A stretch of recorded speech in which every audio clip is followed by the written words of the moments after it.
Maybe I should start doing farm runs, but oh, whatever. We'll hold off on the farm runs for now.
Vader of the Cosmos. Oh my, what's up, buddy?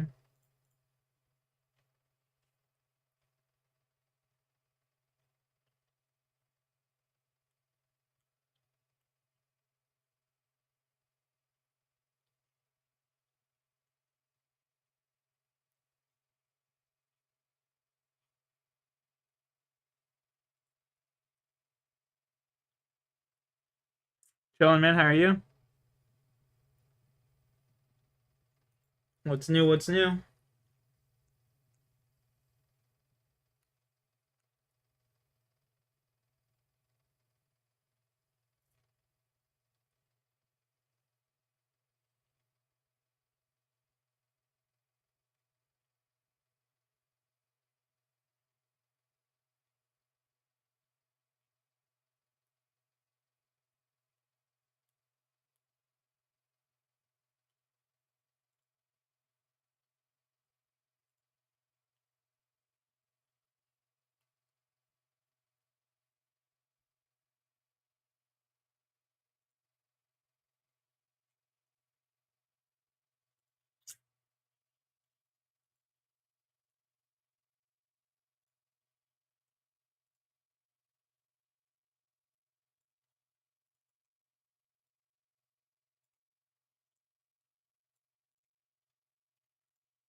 What's up, Rocks?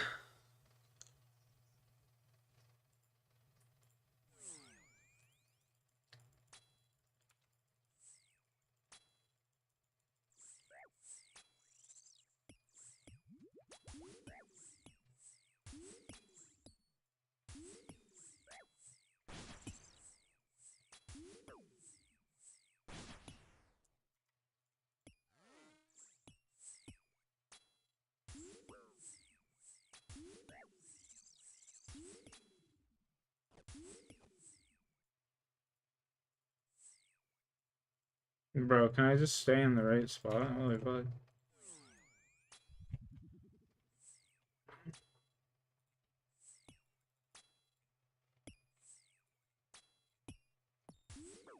Ooh.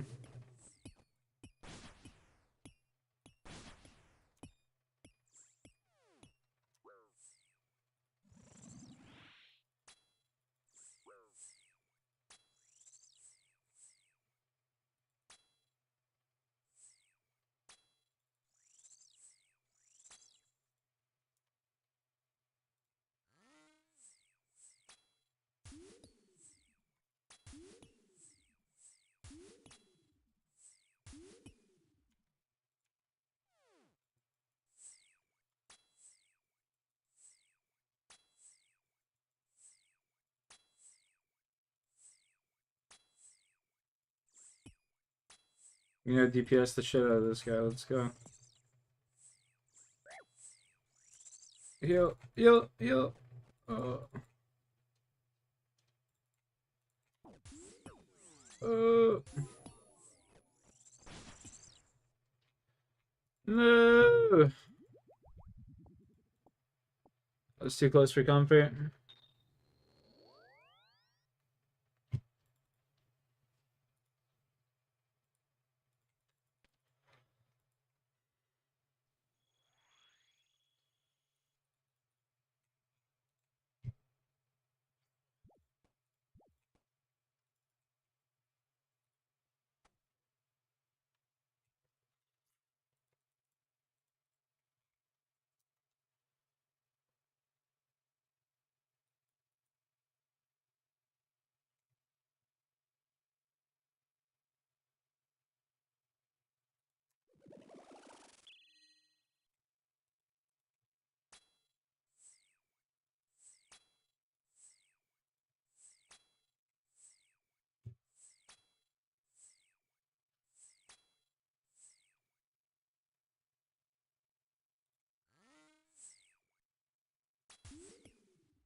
I didn't even mean to click that. Whoops.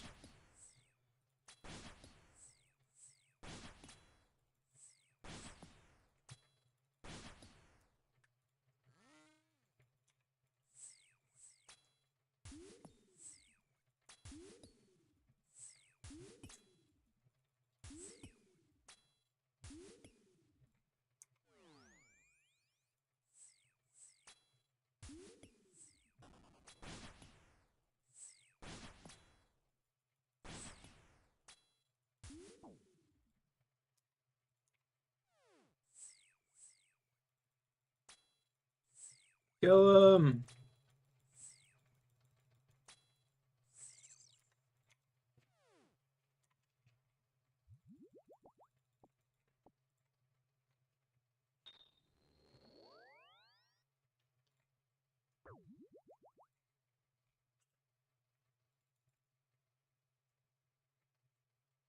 What? Hey.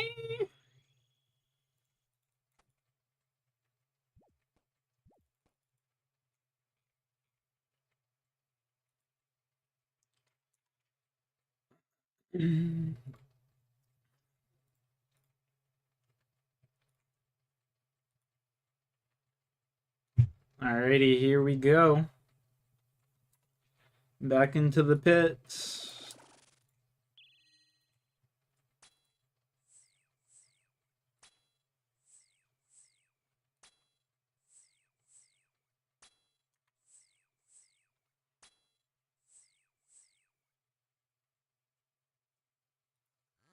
Oh shit, here we go again.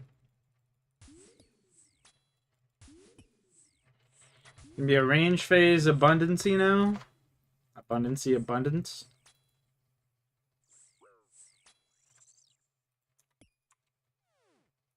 Before it was all melee phases at the start. It's gonna be all range phases.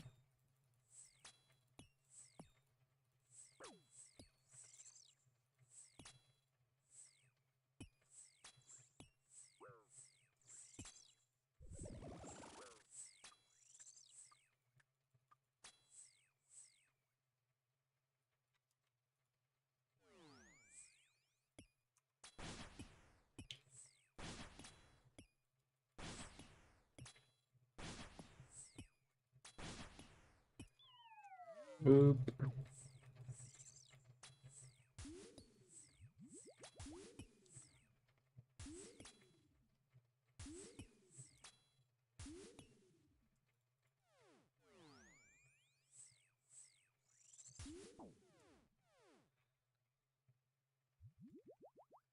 Radical, man.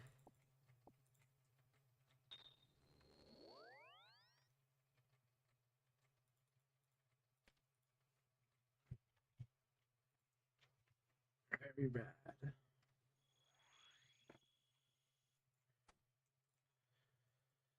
Do do do do. Do do do do do do do do.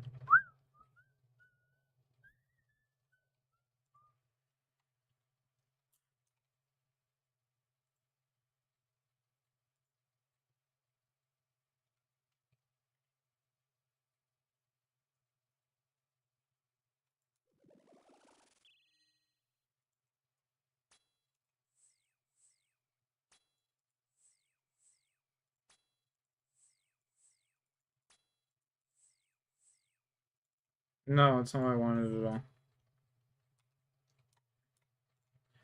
An abundance of ranged phases.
Can I hit a shot, please?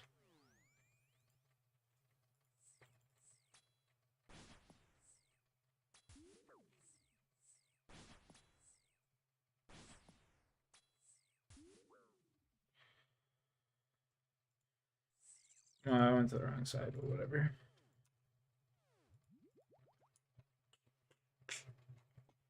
Papaya. Some papaya seeds.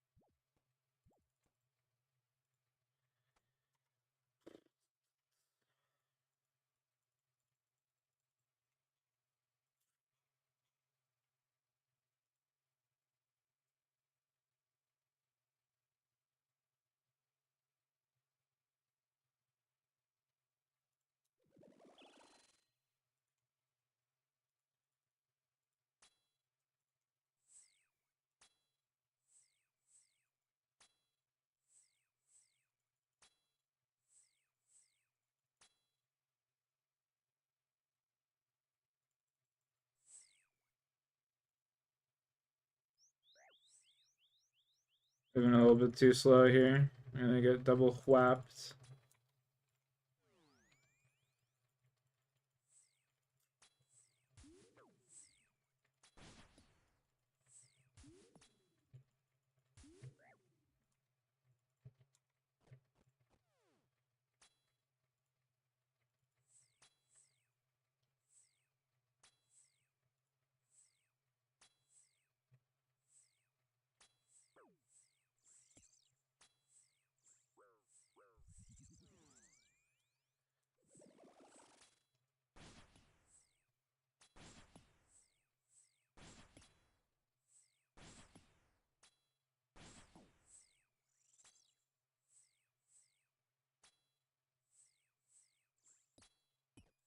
What? Why did I walk forward? What? Was I on that tile the whole time? Eh? I'm confused on that one.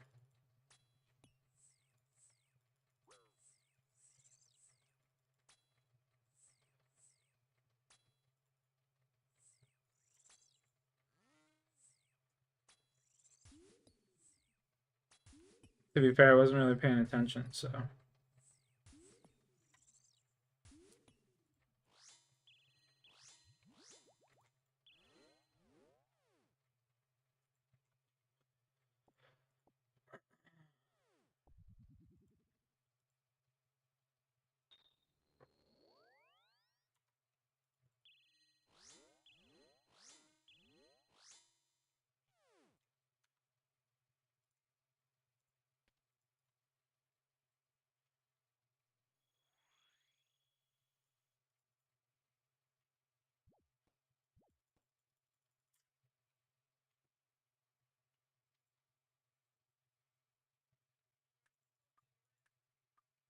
I don't see him.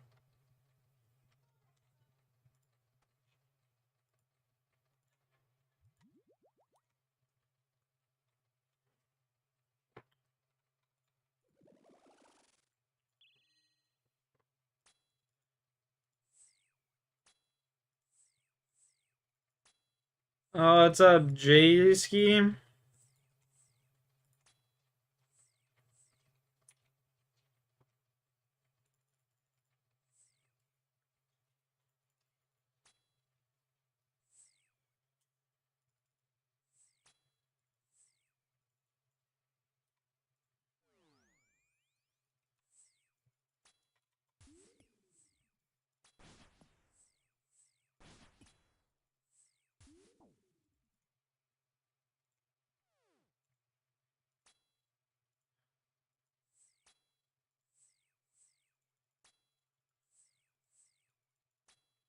The King, Squirt, what's up, big dog?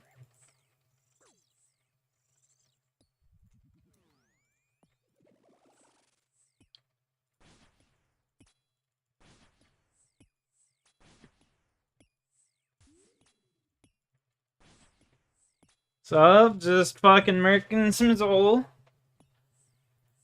Some Zulrah.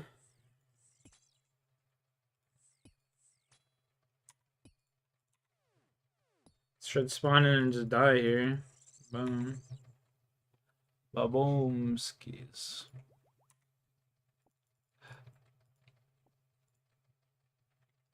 Connor, what's up, gang? Man, we're just murking Zora right now, honestly.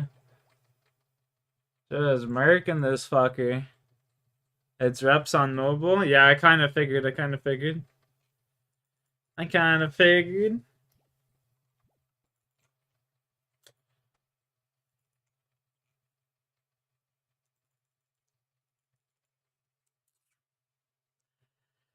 How you doing? How's work and everything? I had like 20 people watching me kill Zora this morning. It was pretty nuts. Pretty nuts.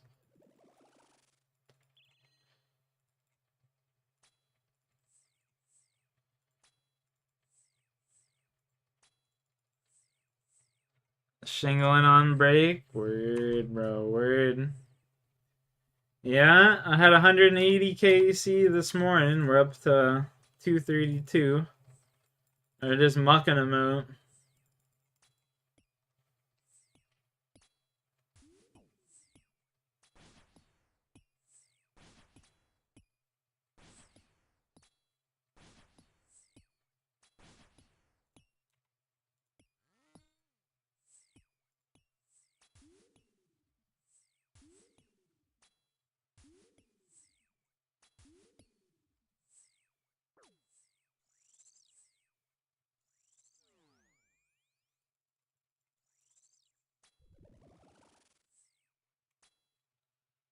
Trying to go for the fire cave soon. Word, yeah. I've just been cutting logs on my side monitor the whole time I've been doing this. Almost have like 15,000 U's ready to fletch up.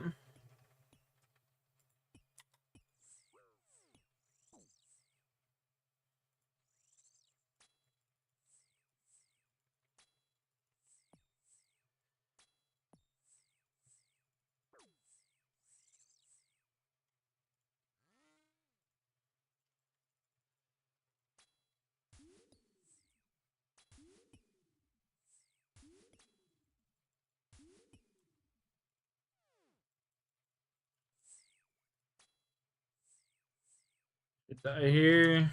Bravo.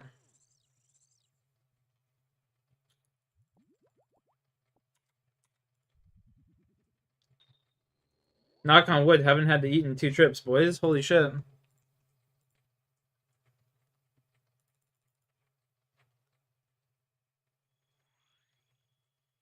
Well, yeah, no, that's exactly why I'm working towards that. Brute's working on the mining aspect. I'm working on the fletching aspect. You know what I mean? That's what the goal is. For sure. That is exactly what the goal is.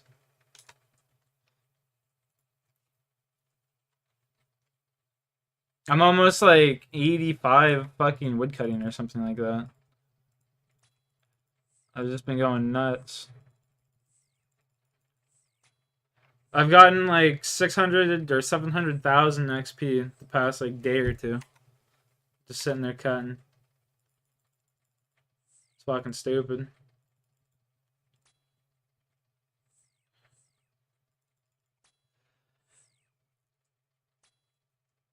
Lakers in 5. Lakers are ass cheeks, bud. They're gonna lose to the Timberwolves, and LeBron will be kicked out in the first round. Then all of the Bron fans will be crying. They'll be, "Oh well, this was just his first year with Luka. This is his first year with Luka." I would turn on my parabolic. It's way too slow there. But lo and behold, little do they know, LeBron's fucking holding the team back. LeBron's just holding the team back.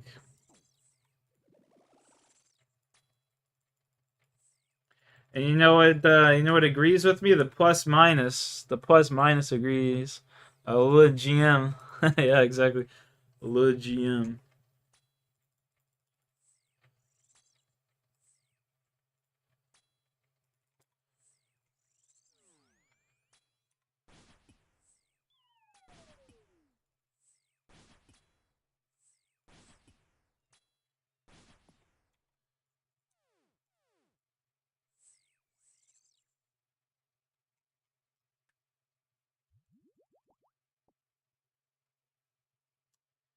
Damn, son. I'm just gonna go and reset all my shit, I guess, because I'm running out of the Bastion posting. The Bastion. Bastion.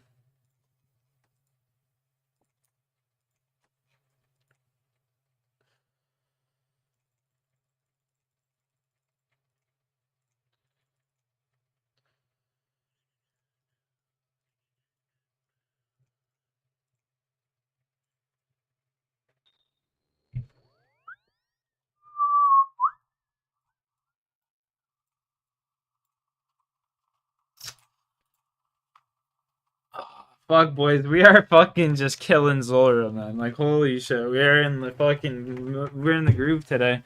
We must have we've got over 50 KC. God damn, almighty, what's up?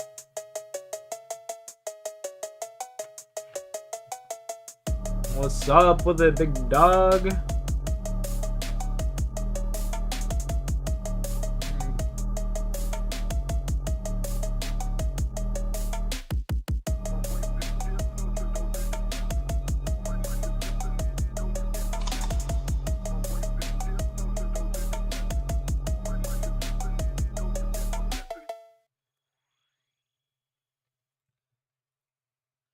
$22 months, bro. That's crazy work.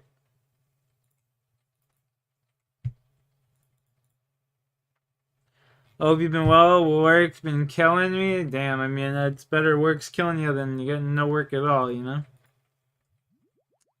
I guess.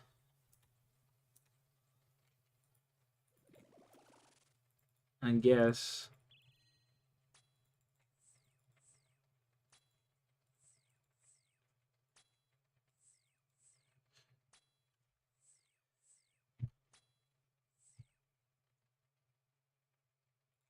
Ooh, wouldn't you look at that? Nice little magic phase. Yo, what's good? Smokey, we're just annihilating this fucking money snake here.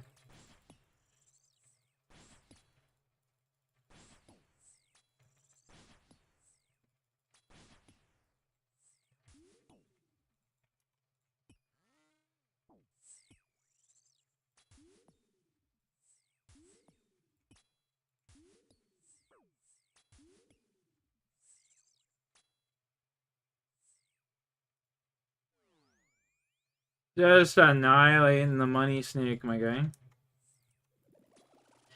We've been pretty slow, not gonna lie, but it's kind of off landward. I mean, shit, gotta take the good with the bad, you know?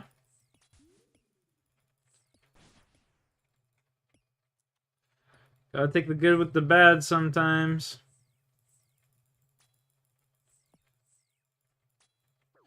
I'm dead. Oh!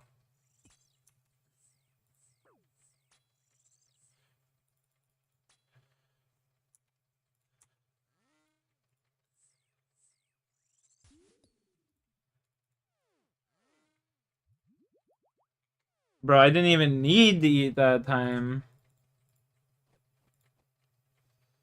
Like, goddamn.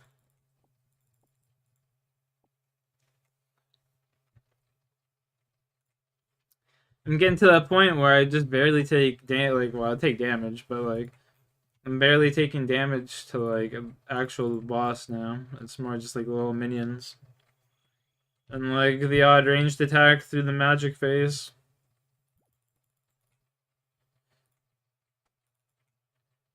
You want to run some Bandos or something later tonight? Yes, dude, I definitely do. Yo, Connor, we should run some Bandos. Yeah, I'm down. Definitely down, brother. Bandos or like some God Wars dungeon or some shit.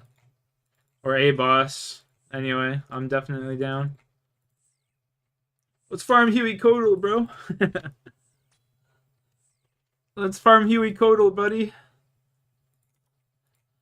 Let's go get our Zilly. Yo, I'm down for some Zilly. I'm down for some Zilly.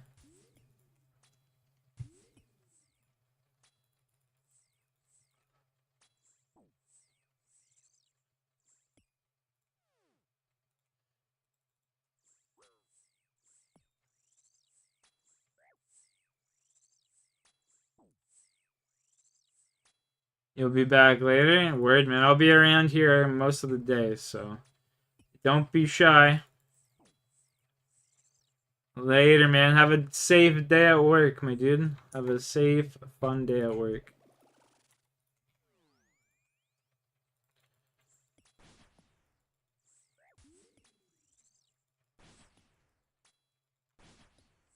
I'm looking forward to it, honestly.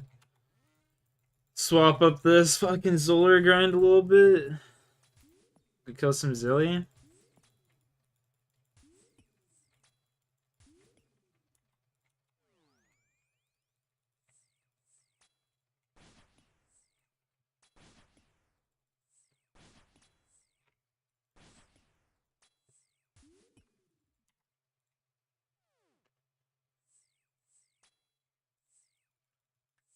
We should be able to kill him here with some decent RNG. But it looks like my RNG ain't gonna be too decent. Not too decent indeed.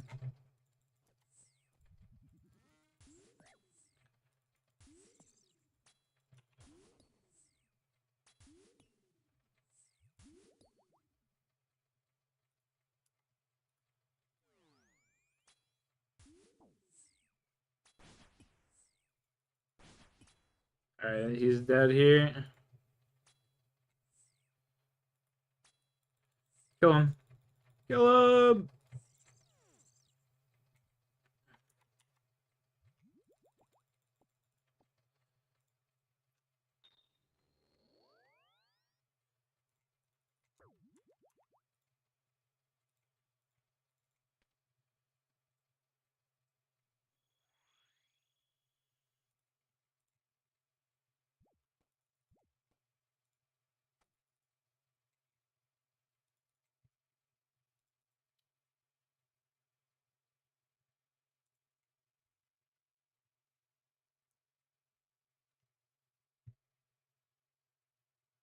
Lakers beating the Wolves? Nah, bro. They ain't beat. Lakers couldn't beat their own cocks if they tried.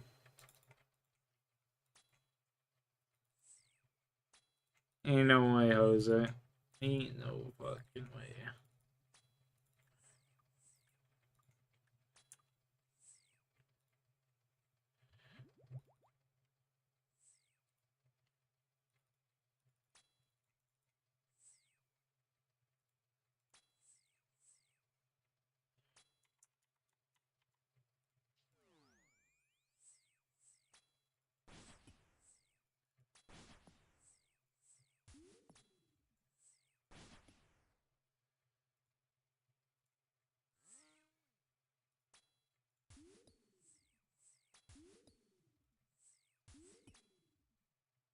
Oblivion remaster? Oh yeah, I heard all about that. My buddy Eric hit me up yesterday and he's like, bro, I don't know if it's real. And he fucking hops on. He's like, holy fuck, it's real! It's real! He's freaking out. I heard all about that.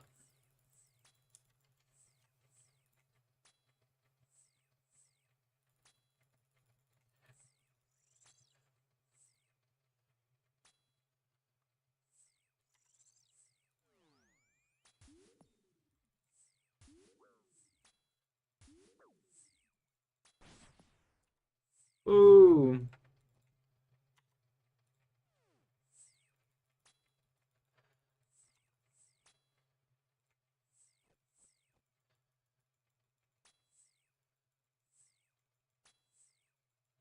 Kill this fucking goober right here. Come on.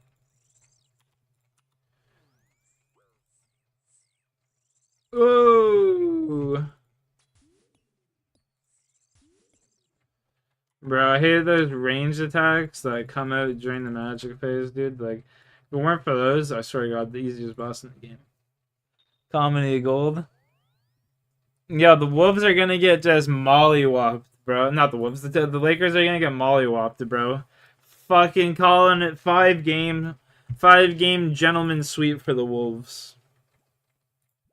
5 game gentleman sweep for the Wolves. Coming right up for the man Jayski. Coming right up for the man Jayski.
Ooh.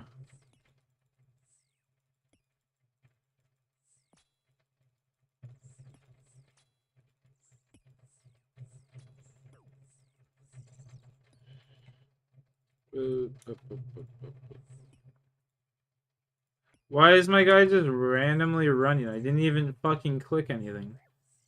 That's like the craziest part right there. I literally didn't even click anything, and my guy is just running around like an idiot.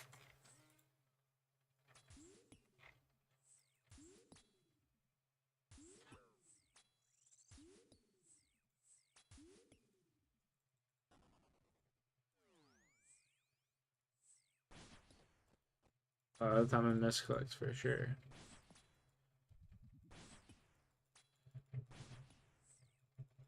Can I kill him here?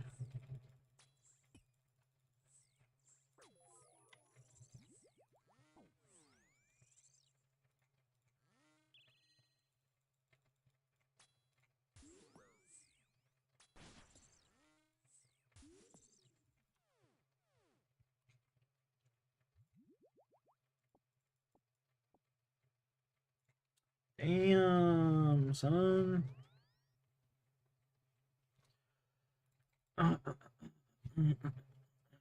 Might as well just go back. Fuck it. We'll just go back. We'll just go back.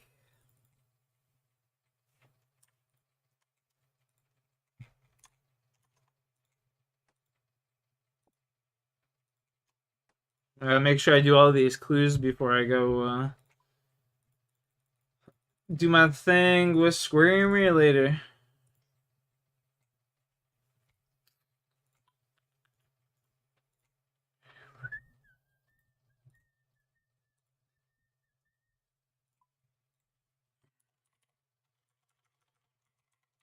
I still have our first Danda's chili potato. Oh, that's gold.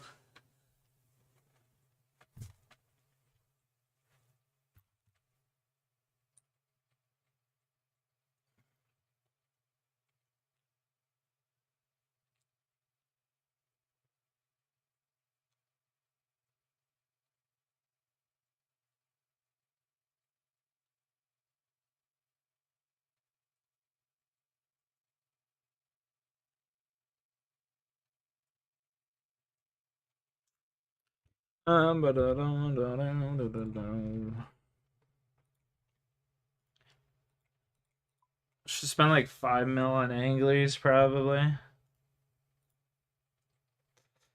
How much is in here? 5.8 mil. We getting there. We getting there. Not bad. Not bad.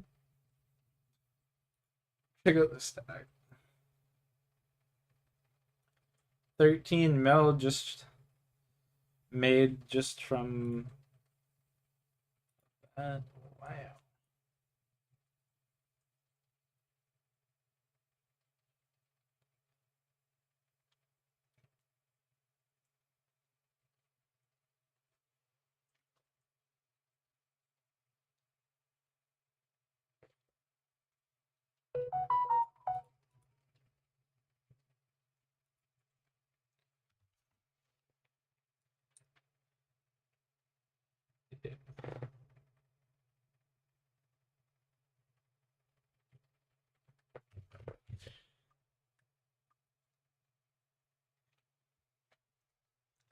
When we say you'll be over in 15. Sounds like a plan.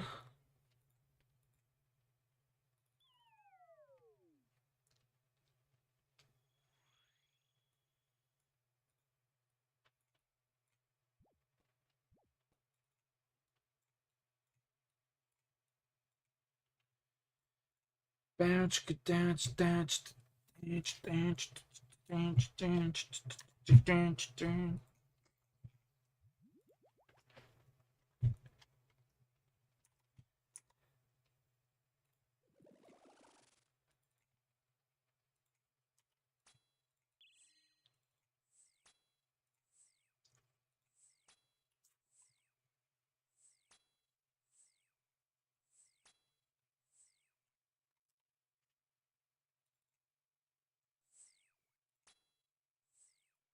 Five 46.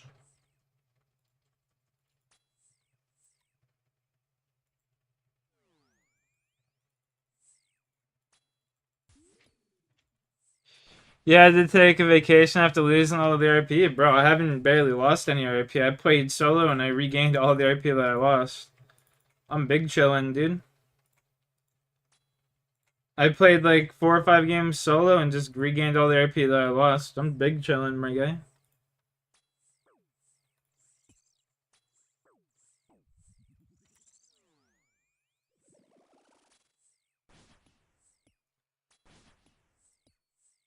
I love the episodes from Vice City. Yeah, it's good. Those are good.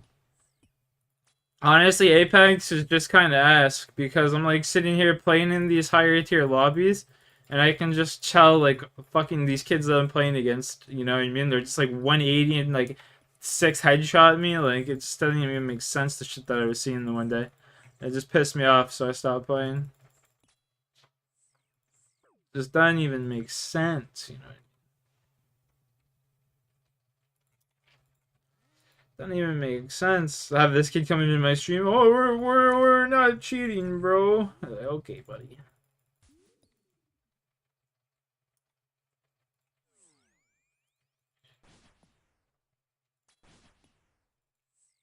Kill this cocksucker. Kill this fucking goober.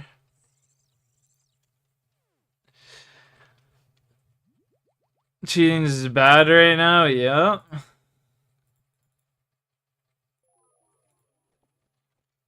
Yep.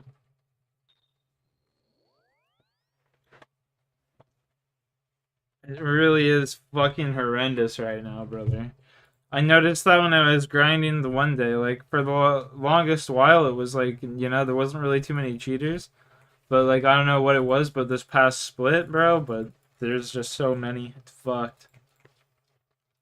Not even fun to play, you know what I mean? Rocky, what's up?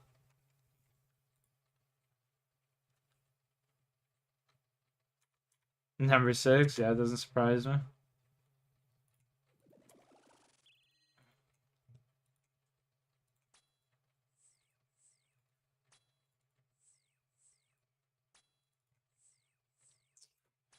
It doesn't surprise me. I should go get my free packs. I was working on getting my free packs earlier, actually.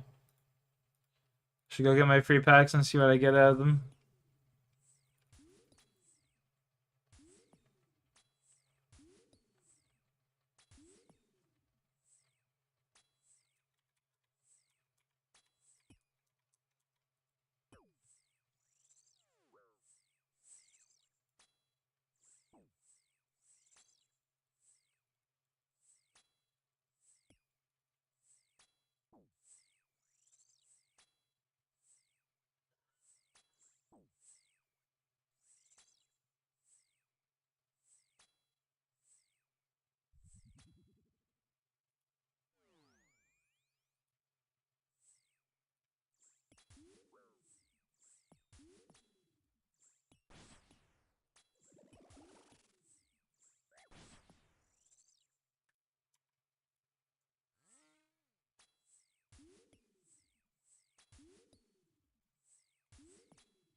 Kill this fucking goober. Come on. No twos, please. Just high hits.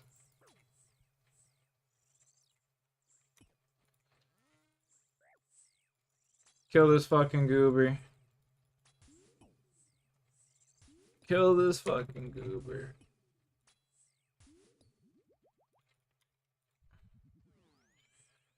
Ooh.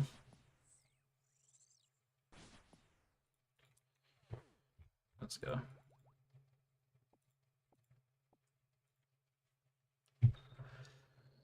Yeah, I mean, it's pretty rampant right now, bro. It's pretty fucking rampant in the game. It's pretty sad to see.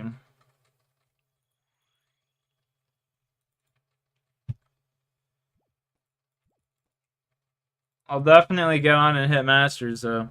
I don't give a fuck if I have to solo queue my ass through it. I'll get it done.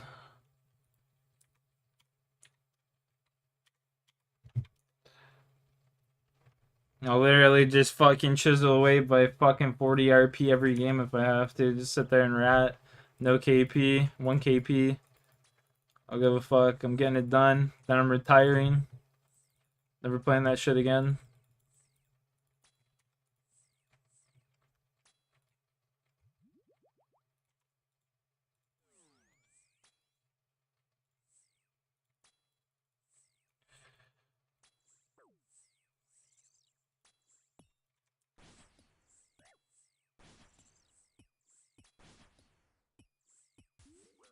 Oh yeah?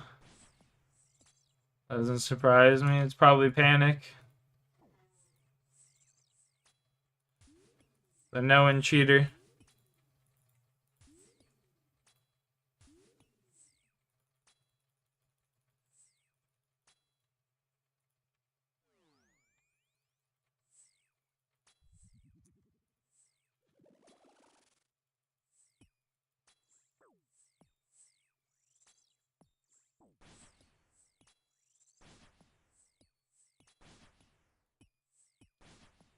Panic's literally a known cheater and he's in Pro League, so it wouldn't surprise me if it's him.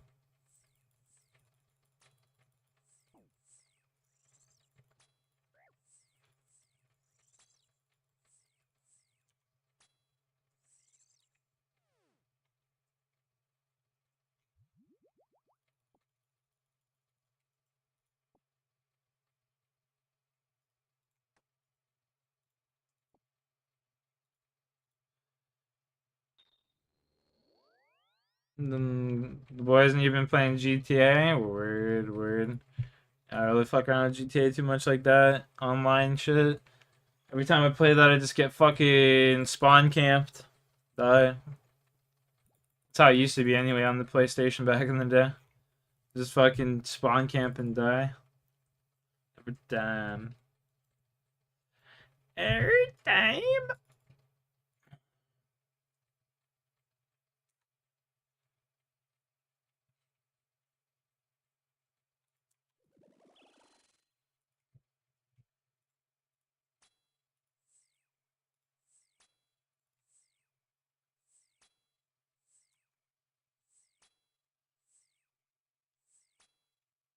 And you let him do an invite only? Oh, okay. I didn't know you could do that. That's pretty cool.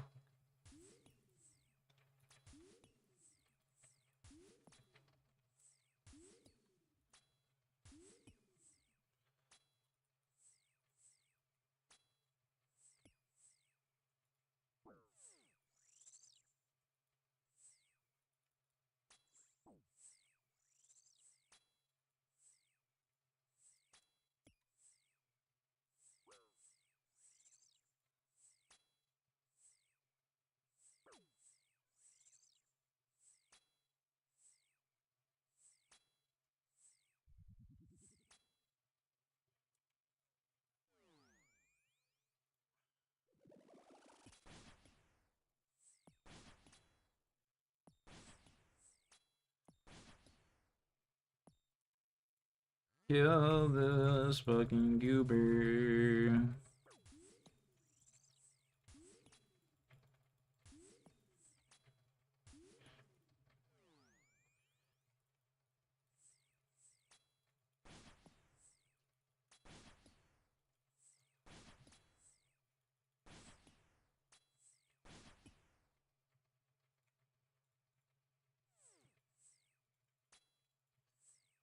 Fuck him up. Wop, wop, wop, wop.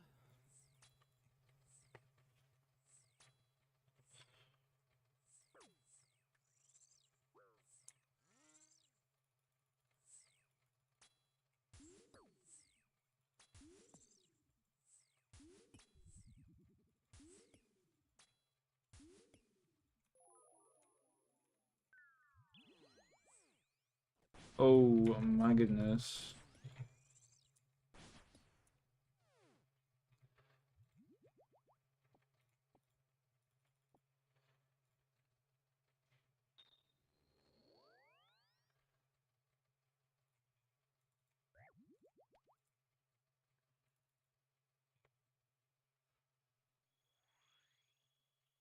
Q42. Damn, boys, we're just cooking the KC today. Almost 100 KC.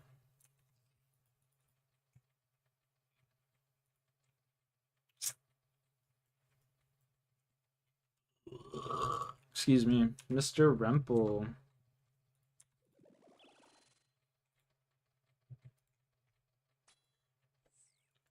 Have a good day.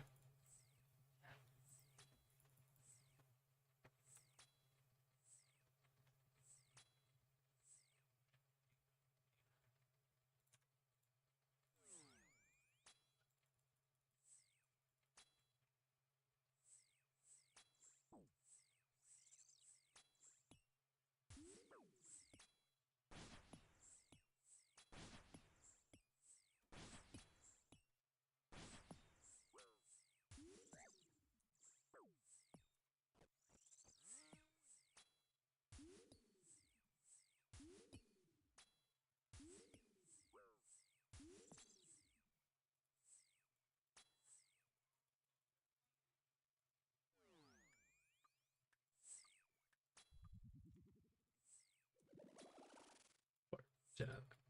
Check.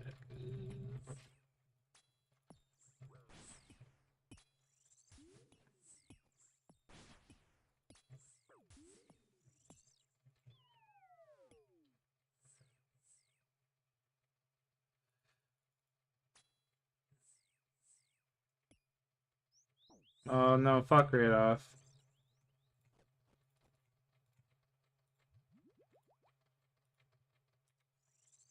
No, brother, what am I doing? Holy shit.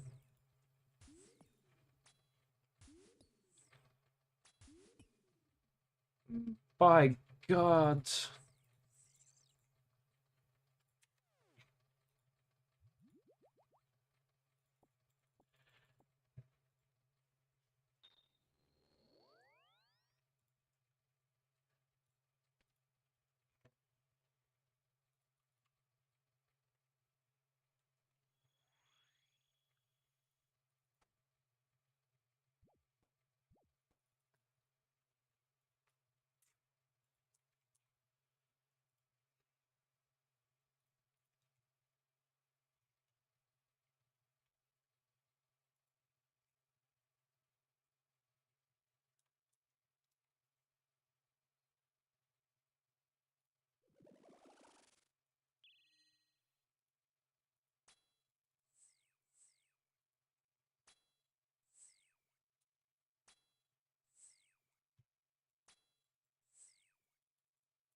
Fuck him up.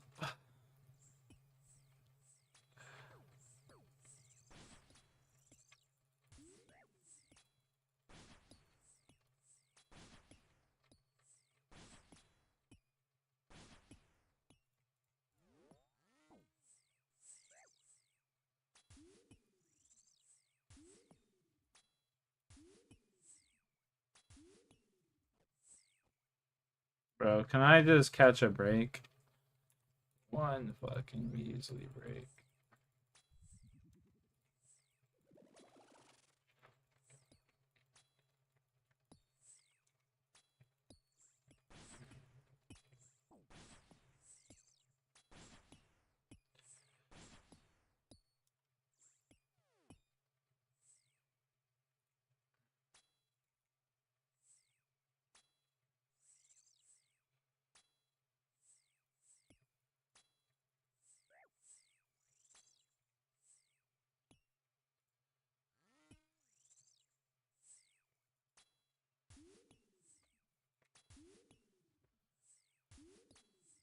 Can I kill this fucking guy here, please? Right here. Fat 40. Coming up. Fat 40. Fat 40. Fat 40. Fat 40. That's what I'm talking about right there. Fat 40, baby. That's what I'm talking about.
Come on, kill this fucking goober.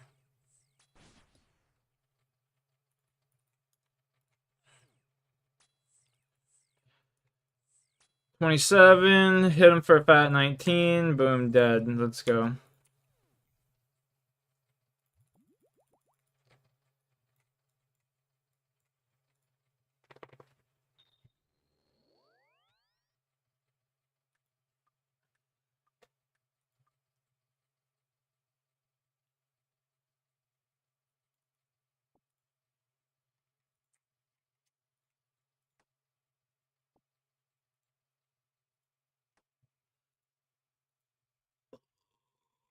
Excuse me. Let's see here. 6 milli. Damn. Really stacking up the bank value. So we got the mil cash stack essentially. Right there, boom bang. I'm gonna be right back, boys.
Unreal people, dude.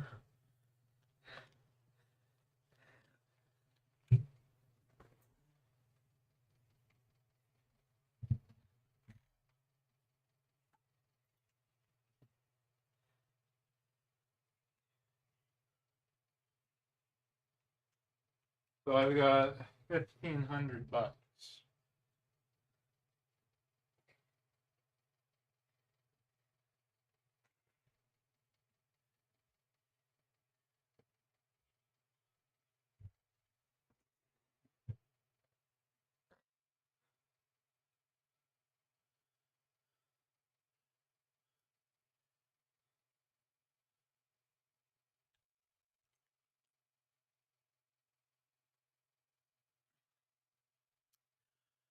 Okay.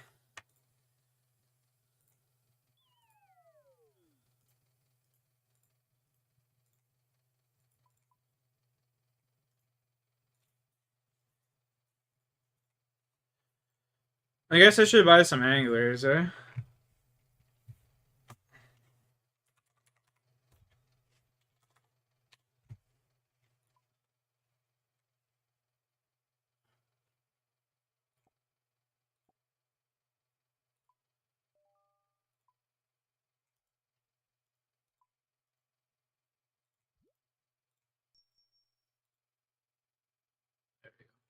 Nice.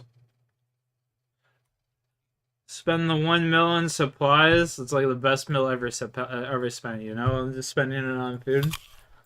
Best meal you could ever spend in the game.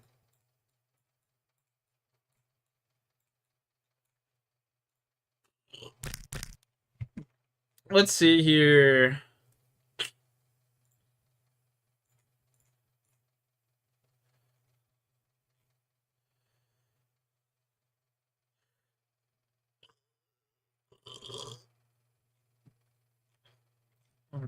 Is there anything like worth watching anymore on YouTube? Like, holy, you know?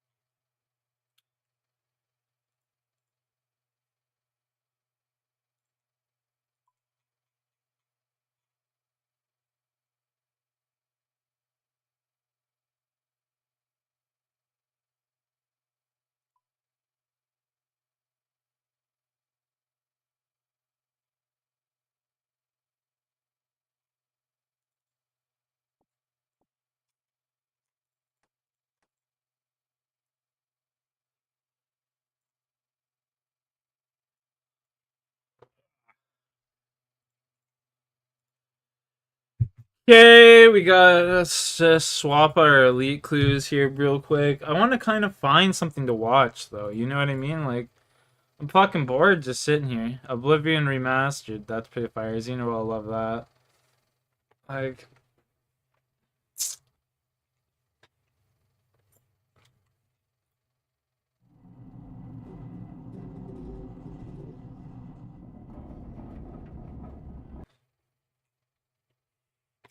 I just don't know.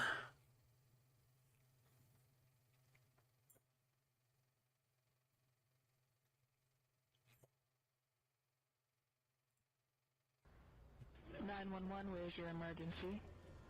My roommate just collapsed. He's bleeding from one ear and his nose. Is he breathing? He's breathing very shallow. All right. We're up a little toad. Ortiz is very much about what you hear and what you see.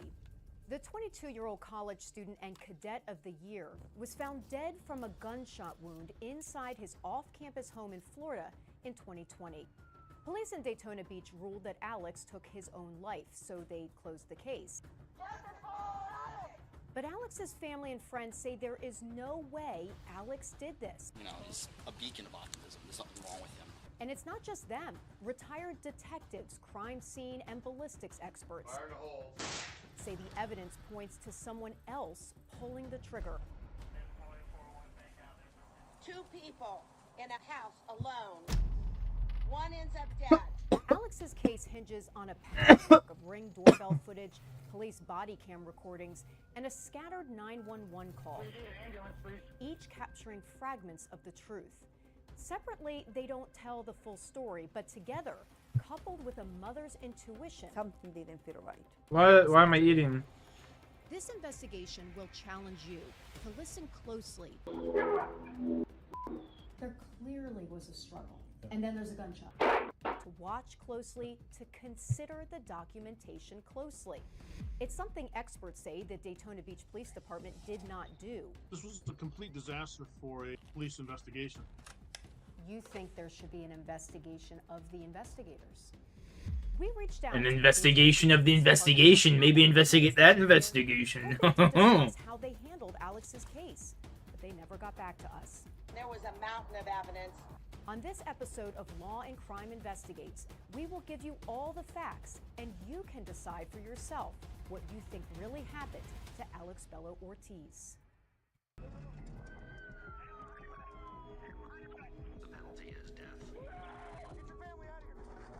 Get your family out of here. Sounds like Donald from Invincible. Get your family out of here. Run. He's my only son, my life, my world. He had huge plans for Da the da future. da da da da da da. Da da da da da da dun dun dun dun dun Why dun do dun you think da da da da the son was murdered? I think he found out something. I think he discovered something. He discovered something. In September What, he figured out 2020, someone was Alex gay or Bello something and they had to Ortiz kill was him? finishing up his last year at Embry-Riddle Aeronautical University in Daytona Beach. He was studying electrical engineering and wanted to work at NASA.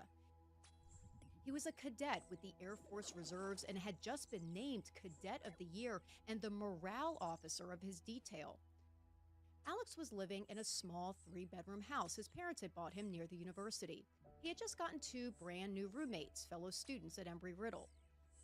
On the morning of September 6, 2020, a seemingly happy Alex, having just returned from surfing, can be seen on Ring video in his backyard working on various projects.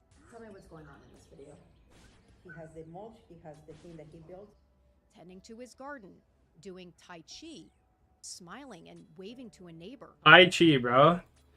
That's something you don't hear about too much It anymore. was 11 a.m. Lourdes had just gotten off the phone with Alex. He was supposed to call her back. Approximately 50 minutes later, Lourdes, armed with mother's intuition, feels something isn't right with her son. She triggers the backyard Ring camera, which has a direct view of Alex's bedroom.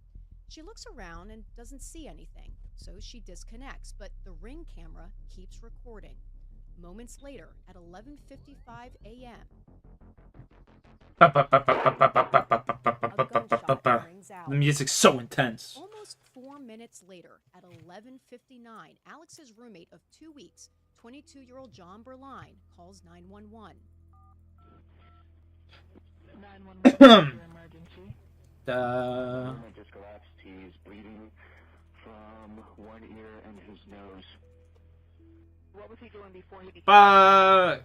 He was cleaning. He is still breathing, correct? What was he doing beforehand? He was cleaning? Yes. John is the only person I in don't the house know. with Alex at the time of the gunshot. I didn't have my We fucking know bow that equipped. because a Ring camera looking out the front window caught the other roommate, Robert, leaving for a run at 11:43. Robert returns at 12:02, 7 minutes after the shooting. He's surprised to find he can't open the front door. Robert! The den couch is up against the door. The Ring camera on the windowsill inside the house captures Robert having to push the door open. We can hear what happens next on the 911 call.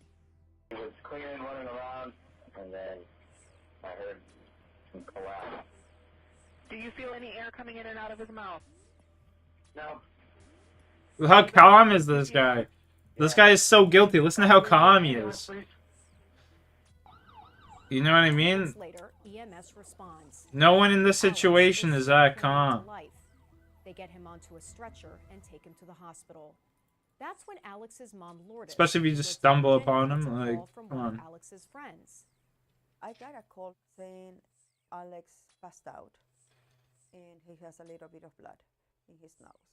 And that's when I said, we need to go to Florida. Something is wrong with Alex. Something is wrong with Alex. Then I get a call from the doctor. He tells me that Alex has a shot in the head and he's completely brain dead. There's nothing I can do for that. Shot in the head, completely brain dead. That's fucking rough.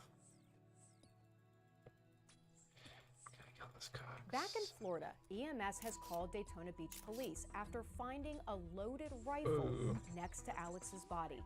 Police arrive on scene nearly 2 hours later, leaving a potential crime scene completely unattended.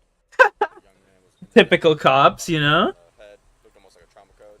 He said he went on a job. Typical fucking 5-0. Massive amounts of blood, didn't really make sense what was going on. Ended up finding that a 22 rifle kind of by him, one in the chamber. We couldn't see an extra one, but it was 22, so we don't know from the look of it whether it was self-inflicted or not. So that's why we called you guys.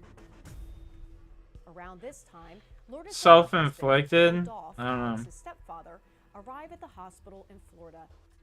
Alex was in ICU and has all the tubes and stuff like that. And I looking at my son and I'm like, he looks like he's sleeping, but I'm trying to understand what happened. When they told you your son shot himself in the head, it just did not make sense. It was not something Not compute. for me. Alex never had depression, has never had an issue that would create that event. Doctors show Lourdes and Harold the x-rays of the bullet in Alex's head, saying they believe Alex put the rifle into his mouth and fired. Then a forensic test would show that Alex had no gunshot residue on either of his hands. That's pretty damning evidence right there. There's no damage to his lips, no soot in his mouth. Nothing made sense. Who was here when this happened? I was out for a run. You were here? Yeah, we were cleaning up in here. He was folding his clothes. I went back into my room on your left, and then I heard something come from here. It didn't sound like a gunshot. At this point, police have not located a shell casing, so no one knows if a gun What? That's why they're asking John what he heard. Nah, that shit ain't smelling right, bro. If he collapsed, No casing. That doesn't make sense. that would make a bunch of noise. It sounded like a pile of stuff had fallen down. You know what I'm saying? That doesn't make no sense. John begins to give unsolicited advice to the officer about what may have happened to Alex. He's right-handed, right? Yeah. Yeah, I mean, if he shot himself, it was with his left hand, and then he fell, hand out on the gun perfectly, just straight down. Casing could be a lot of places. John leaves the bedroom. Seconds later, he walks back into the room and makes a beeline right for Alex's desk. And out of the mess on the desk, he pulls out a box of ammunition and starts going through it in front of the officer, potentially contaminating evidence. What the fuck? These cops are terrible.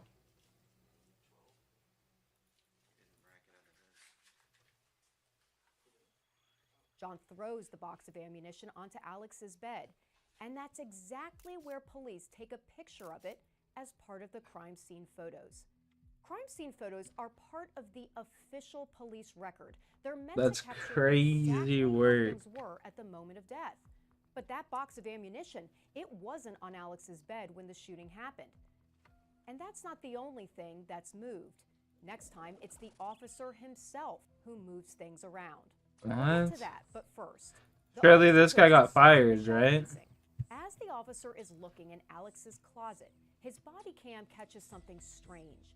A nearly perfect straight line of Alex's blood coming from Alex's bathroom before the large pool of blood.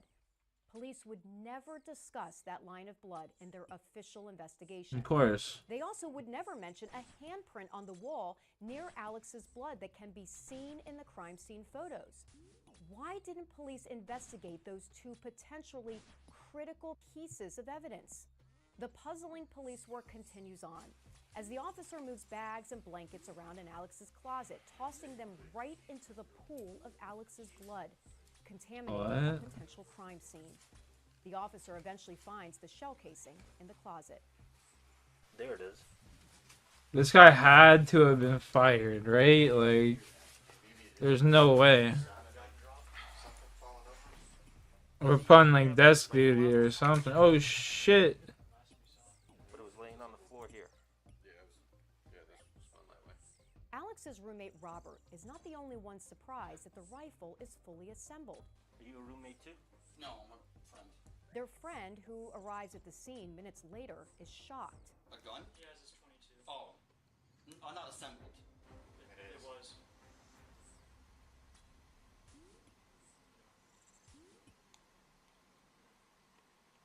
What? Why does that surprise you? Because the 22 is not normally assembled. He was saying before like that it wasn't assembled. Like, He did say he was planning on assembling it because he wanted to go to the range. All the confusion is enough to prompt a responding sergeant to finally ask the men to leave the house. Let's treat this like a suicide/homicide scene. Let's get these guys out of the house. Okay. And lock it down, because That should have been the first thing they did. Like, what the fuck? It doesn't even make sense. suicide attempt, maybe an accident. I was kind of curious about that. Let's just step outside. We're gonna lock the house down for right now. Kind of curious about that. This is what the cop goes, I was kind of curious about that. Homie's fucking like dropping evidence in blood and shit like that. A beacon of optimism. What the fuck? Always in a good mood. I've never seen him in a bad Curious about that. My ass, bro. over a year now. That's why. That's crazy, bro. It never amazes me how stupid police are. And this was his dresser, and he was Fun, they're dumb, bro. Jesus Christ, they just get so lucky. They're fucking most criminals are dumber. I don't know what his left hand was like. I remember his right arm was stuck underneath him because I had to drag it out so I could move him, or I was going to move him on his side when his heart stopped. I thought it was like just a BB gun or something. It was laying, I mean, almost perfectly next to him. I thought that he just, well, he did just fall next to it. And then I shoved it a little bit out of the way. Not too much, but... Inside Alex's bedroom, the sergeant inspects the rifle. He notices something strange. See any real blood on the end of the gun?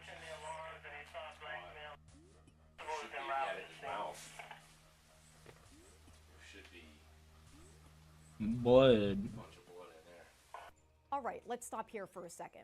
Look at where the rifle is, on top of a stack of plastic bins. That is not where it was when police first arrived.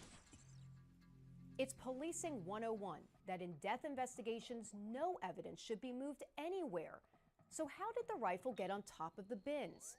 The responding officer put it there.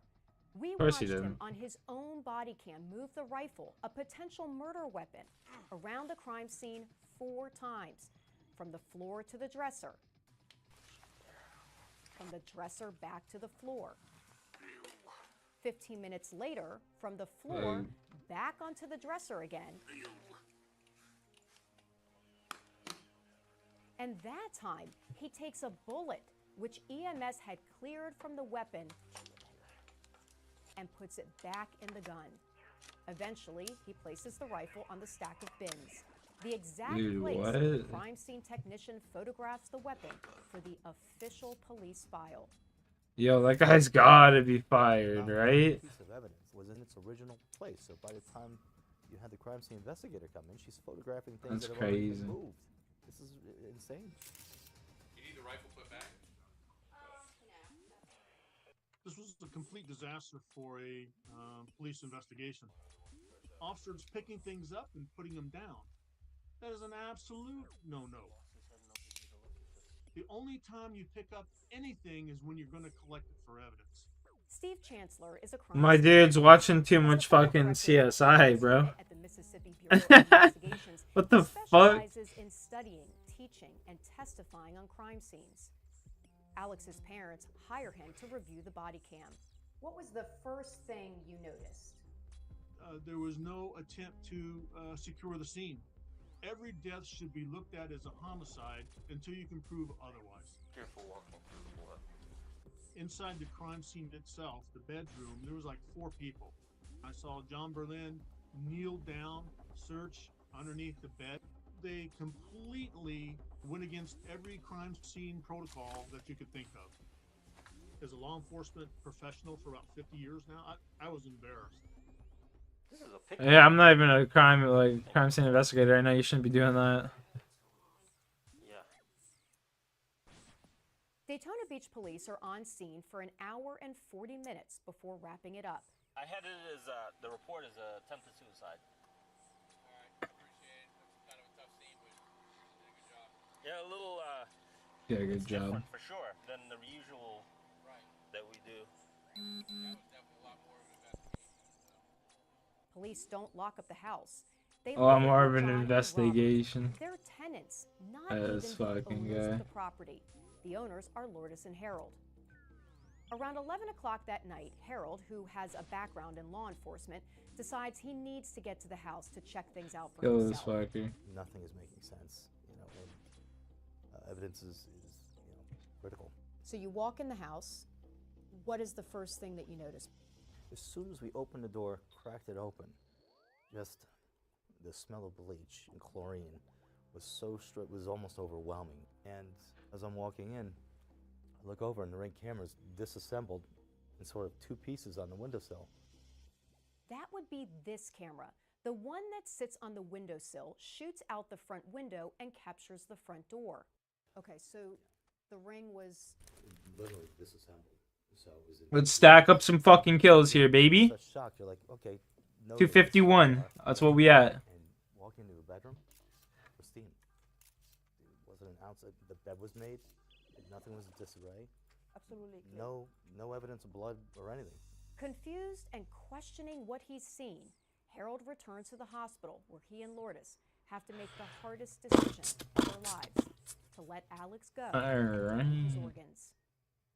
That decision must have been, I don't even know if there's words to describe it, really. Yeah, it is, it was not easy at all.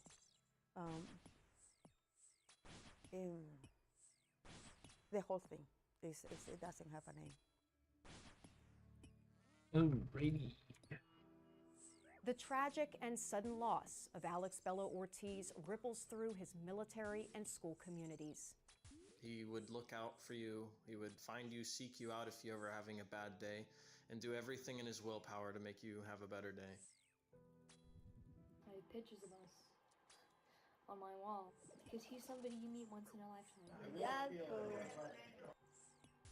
And when you meet Whoa. A fat 41, you can't be doing that to me. None of it made sense. He was beyond excited about this house, about a surfboard. He was excited about everything. You can't be doing that. The Volusia County Medical Examiner rules Alex's death a suicide without ever speaking to Alex's family and friends. The ME says she believes Alex took his own life. After reviewing in part the Ring videos of Alex before his death, she notes that he was laughing and talking to himself. Yeah, I mean, people don't necessarily. Video of him in the backyard is odd to you. No, That's absolutely. his mother.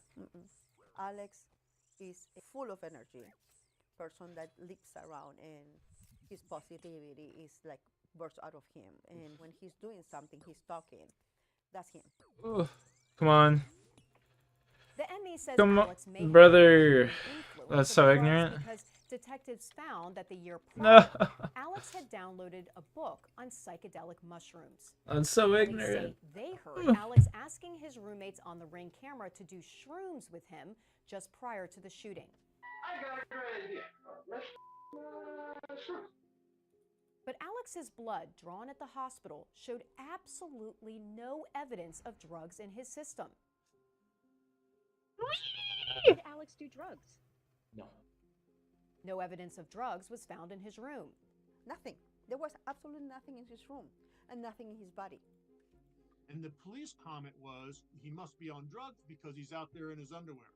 Are you kidding me? Then I looked. If you notice the camera, he goes back to the shed to get the generator. He doesn't stagger. He goes straight down. He picks it up. He comes back. He would have passed the field sobriety test. So where's your drugs? But the Daytona Beach Police Department defers to the medical examiner, saying they too believed Alex was, quote, under the influence of a dissociative substance that may have caused him to shoot himself in the head. Do you think Alex shot himself in the Oh. head? No, there was no evidence of that. Dr. William Anderson is a former medical examiner and spent more than a decade as the Deputy Chief Medical Examiner in Orlando. Lourdes and Harold hired him to review Alex's autopsy. You don't have any blood on the barrel. If it's inside the mouth, you're going to see a lot of injury inside the mouth, which were not there. That's a big red flag. Well, hello, the mouth is open. That's how that occurs. And I have several cases, where that's happened. Shot across the room. Only days after Alex died, Lourdes and Harold go back to look at the ring videos because they know something isn't right. They review the footage from the outdoor back camera, which has a direct view of Alex's bedroom. Remember, Lourdes herself had turned this camera on remotely, but didn't see anything out of the ordinary at the time. Now that she and her husband are reviewing it together in light of their son's death, what they hear horrifies them. Before the shot, another voice, clearly another person.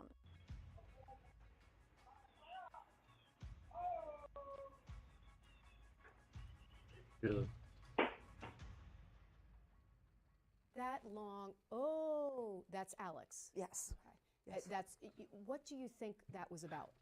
That noise. The wall is like Alex has that way of saying when he gets surprised by something. Like, whoa. Then Lourdes and Harold review the ring footage from the cameras at the front of the house, and something clicks. That smell of bleach suddenly makes sense. At 4 p.m., the video shows John's father, Joseph Berline, with John, Robert, and their friend, carrying cleaning supplies, including mops and gallons of bleach, into the house. I reviewed Joseph Berline's phone records, which Alex's parents obtained through a subpoena. They show that at 2:56 p.m. and 3:10 p.m., he called 2 crime cleanup companies. Joseph Berline crime testified cleanup that they companies? went to Alex's room What? to save Alex's family from having to witness the horrifying scene. This is a good time to point out that we reached out to John and That's Joseph Berline's crazy. attorney several times to discuss this entire case with them. Their attorney never got back to us. So we know we have the exterior view of the men going into the house. I wanted to review the footage from Crazy the work. interior camera, which would show the men entering the house. It would have caught any conversation that not only happened as they were going in and out, but also as they were cleaning inside. But here's the thing, that camera had stopped working. This is the last shot it took. It was 1 hour before at 3 p.m. Someone is sitting on the windowsill. And remember, Harold says the ring camera was in pieces on the windowsill when he arrived at the house much later that night. So, to me, it seems absolutely intentional that something like this had happened. To not capture conversation or whatever was going on inside that house.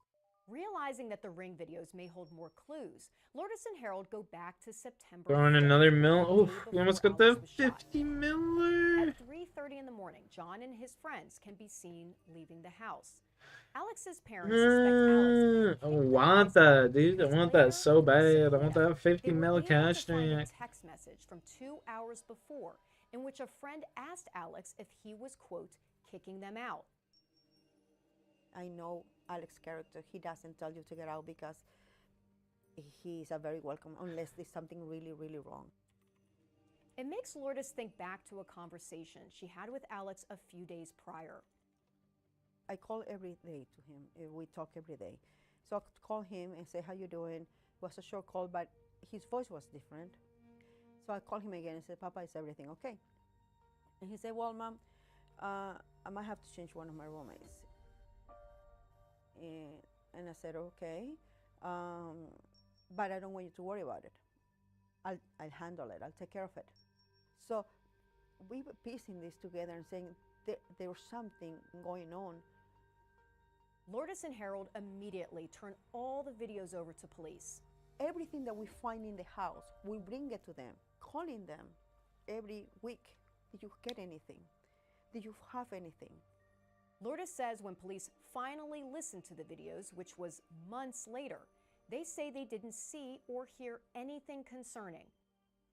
At any point did the police say to you, it was a suicide, stop pushing this? Oh, yes. Yes. Lourdes and Harold partnering with Mark Pucci, a retired NYPD detective and founder of the National Institute for Law and Justice, a nonprofit dedicated to A providing 50 mil cash tag, boys. How much is a void wagon? I'm just curious. Absolutely. Pucci and Alex's parents 70 mil? pressure the Daytona Beach Police Department to send the audio out for enhancement. In the meantime, Lourdes I could sell the fucking the forensic analyst the said Dragon Hunter crossbow. male voices on the clip before the gunshot. This is what the analyst claims to hear in the video.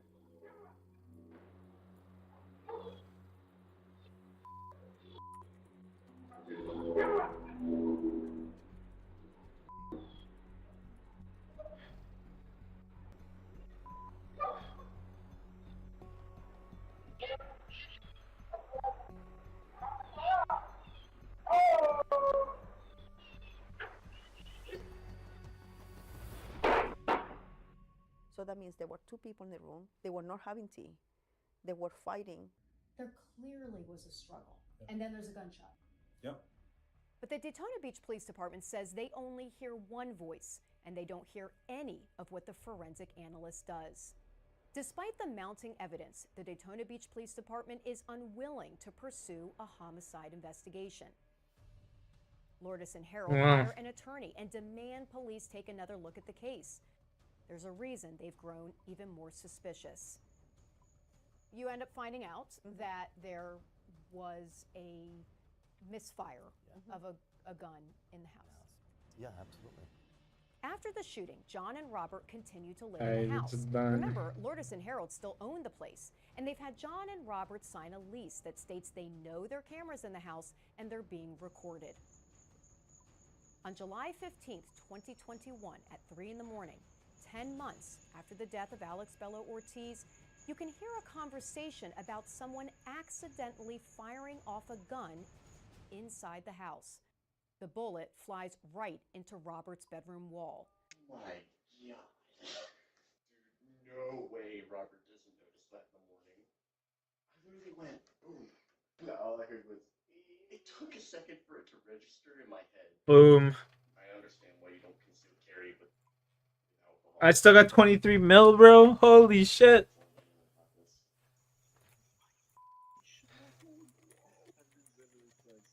Just hang something on the wall. Alex died before he gave John and Robert the keys, so we can't open the shed to get the paint to cover that. I mean, you gotta fill it first, yeah, I mean with putty. So the strategy's gonna be, yeah, me and John got really drunk and we punched a hole in the wall with a pen. A year later, Lourdes and Harold are in the house and notice a strange piece of plaster on a hallway wall. They hire a ballistics technician to carefully tear it open, and lo and behold, he finds a bullet surrounded in plaster. Not only was it lodged in there, but there was a massive attempt to cover it up. Alex's family has had enough.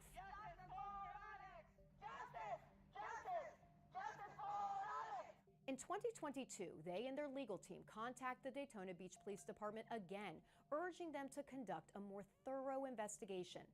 The department immediately puts up barriers. Through a public records request, Alex's family obtained this email from a lieutenant in the department notifying another lieutenant that an attorney for Alex's family wants to review the evidence. Damn. The lieutenant responds, "We have done our due diligence. We will no longer go down this road." So you can tell him his request is denied. The department further determines there is no proof or evidence of any criminal wrongdoing on the part of John Berline. They close the case again. A few months later, in August 2023, John is disenrolled from the Air Force Reserve Officer Training Corps at Embry-Riddle. According to Air Force records, it is due to his involvement in a major misconduct offense alleged in the death of another cadet. But still somehow, the Daytona Beach Police Department doesn't find it necessary to take another look at the case. The Daytona Beach PD, to this day, has never formally interviewed the only person who was home alone at the house at the time of the shooting. No formal interview. You know what else the police department has never done? Were Alex's fingerprints Gosh. found on the gun? That's $1 million question. The department has never tested 5 fingerprint swabs taken from the rifle. It's in a sealed envelope inside the evidence box. 5 separate DNA swabs from the trigger guard, the barrel, an unused round inside the magazine. Okay, so 5 DNA swabs. So those swabs have never been tested? Till this day, never been tested. Daytona Beach Police say they don't think that's necessary. We know that because in 2021, the homicide detective on Alex's case wrote in an email to another member of the department that the rifle swabs were not sent for testing due to the fact that they were of no evidentiary value. So they were pertinent enough to collect DNA evidence, but not test it? This could be a critical point of evidence, and it's not being done. Lourdes and Harold decide the only way they can get this evidence really looked at is by a jury. So they file a federal civil lawsuit against John for wrongful death, claiming that he shot and killed Alex and covered it up with the help of his father. A pivotal piece of evidence, according to Alex's family and legal team, a Ring camera clip captured just seconds after the gunshot.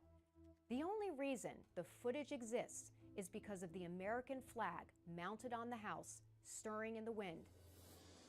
It triggered the camera, and in the eerie silence that follows the shot, a voice can be heard. According to the forensic audio analyst, the voice says, "Alex is dead." The jury told us that all 8 of them unanimously agreed that they clearly heard Alex is dead. There's only one person who could have been speaking inside the residence at that time, and that was John. In December 2024, a jury agreed think- that John committed battery against Alex, which resulted in Alex's death. They award Lourdes more than $4 million in damages.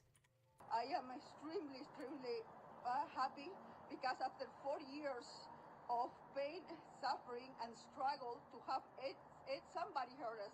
How did it feel when that decision came down? We have been fighting for 5 years to show that somebody shot my son. And finally, somebody besides us is seeing it. A jury. A jury. A jury of 8 people. 8 unbiased people. John Berline is appealing the jury's decision and is requesting a new trial. Following the verdict, the police department releases a statement saying the Volusia County Medical Examiner is solely responsible for determining Alex's cause of death. The department says, "We acknowledge that the crime scene was not preserved as promptly as it should have been, and this is a procedural shortcoming we regret. However, this did not affect the determination by the medical examiner regarding the manner of death." The department goes on to say that while it has no plans to reopen the investigation, it will cooperate fully with any state or federal agency that may decide to review the matter further. And that's what Alex's family and friends are looking for an outside law enforcement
Oh.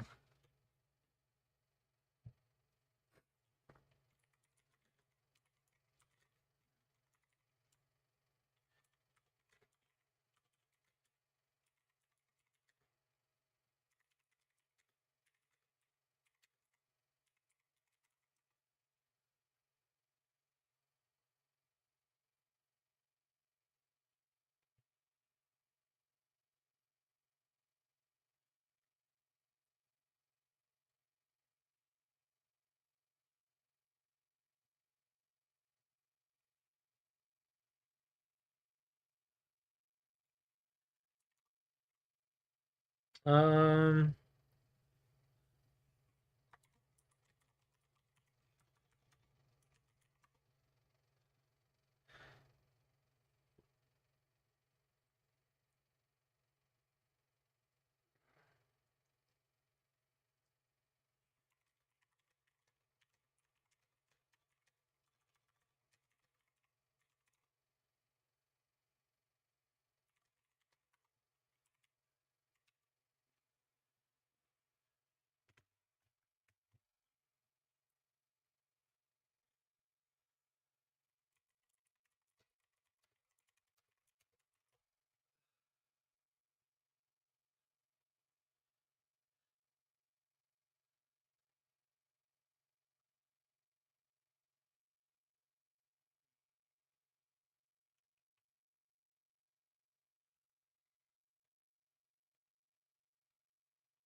I should probably start doing these clues.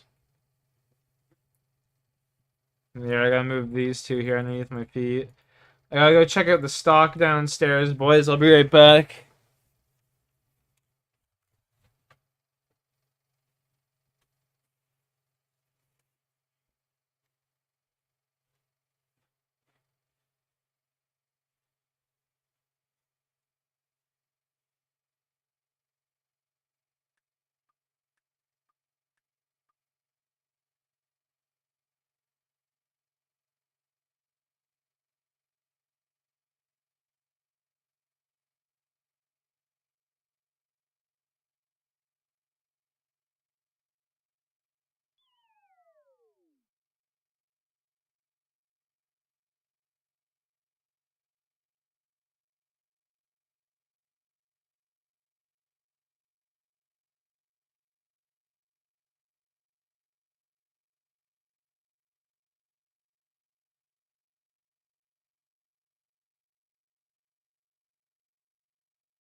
45-year-old Katie McLean was a free spirit.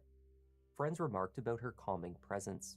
She believed in the power of love to heal all things.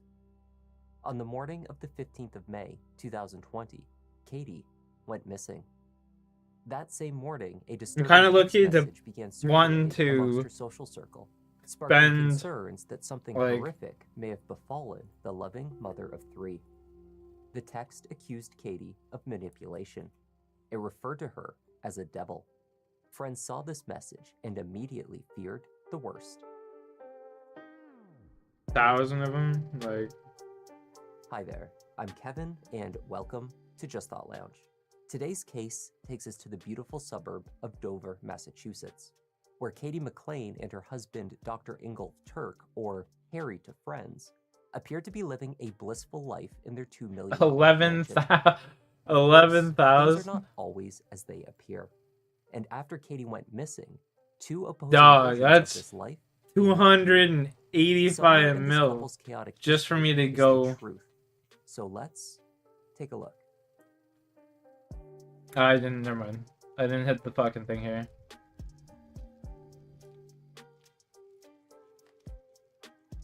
$3,000. Okay, that's way better. That's way Around better. 8 a.m. on a Friday morning in May 2020, Vanessa Pettigrew was at home 100 with her mil. husband and children. That's when what she it will take received for me an to go. ominous and concerning That's not too message bad. to her phone. The text had originally been received by a man named Kurt, who had decided to forward it to her. Kurt did so because the message was about Vanessa's close friend, Kathleen or Katie McLean, and had been written by Katie's husband, Harry. Katie and Harry had been estranged and had reconciled only days earlier. The text read, "Kurt, I am sorry, brother, but she is a vindictive devil. She played us all. I'm really sorry, brother, but she manipulated us all. Love you, Harry." In response, Kurt I had got messaged, 600. I go "What up happened?" one level. Harry did not respond. He called Katie's cell phone but I received go up no one answer. level. As time passed without a response from either Katie or Harry, I remember his they were though. concerns Just save my grew. cash for now. Kurt and Vanessa had established a code word weeks earlier. If Katie ever needed their help, she was to message them about popcorn. After forwarding the alarming text from Harry, Kurt wrote to Vanessa, "We might have a popcorn situation."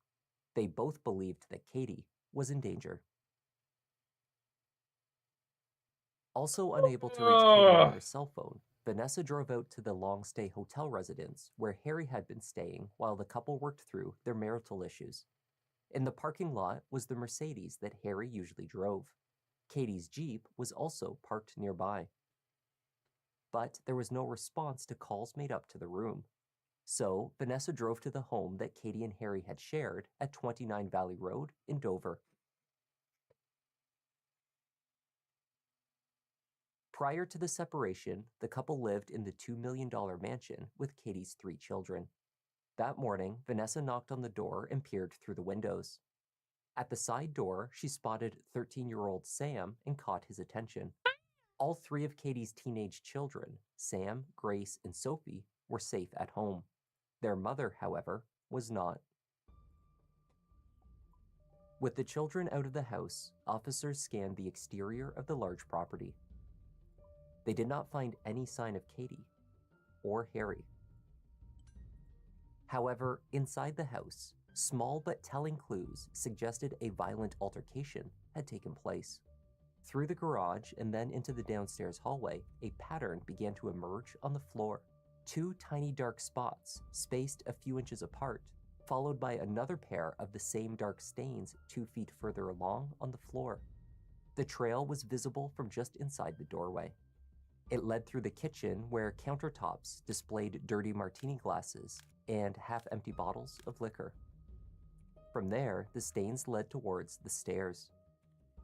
Following the pattern to the second floor and down another hallway, officers noted that the door and door frame to the bedroom at the end of the hall had significant damage. The door jamb had been splintered, the lock ruined, and the door forced open. In the I room, need to the go trail led change to my the end of the bed. character's look. Shards of glass were scattered at the base. Two The broken guy looks like a glasses, fucking one on sleaze the chest bag. of drawers, and a second, which had rolled under a nightstand, appeared to be the source. What do I go for that? Falador, right? The bedding sat in a pile on the floor next Actually, to the bed itself. The mattress stained with what was later confirmed to be Katie's blood. On the nightstand was a large bag. It was Katie's purse. Officers gave her Anyone in my chat want to rip a waited toke with as me? the purse began to vibrate. They found her iPhone inside. The home screen was full of notifications.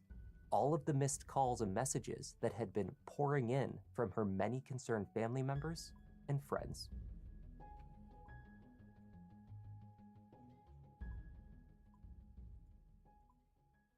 "45-year-old Katie McLean, dedicated mother of 3, was also a healer.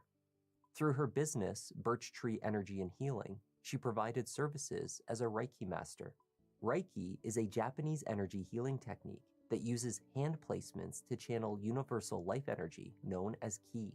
The treatment is used to promote relaxation and well-being by easing stress, reducing pain, and supporting emotional and spiritual healing. How do I change my She skin? also advertised her abilities as a psychic medium.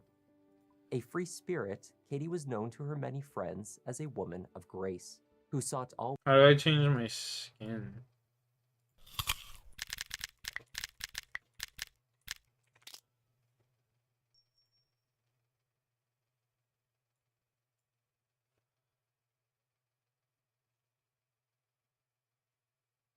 Okay.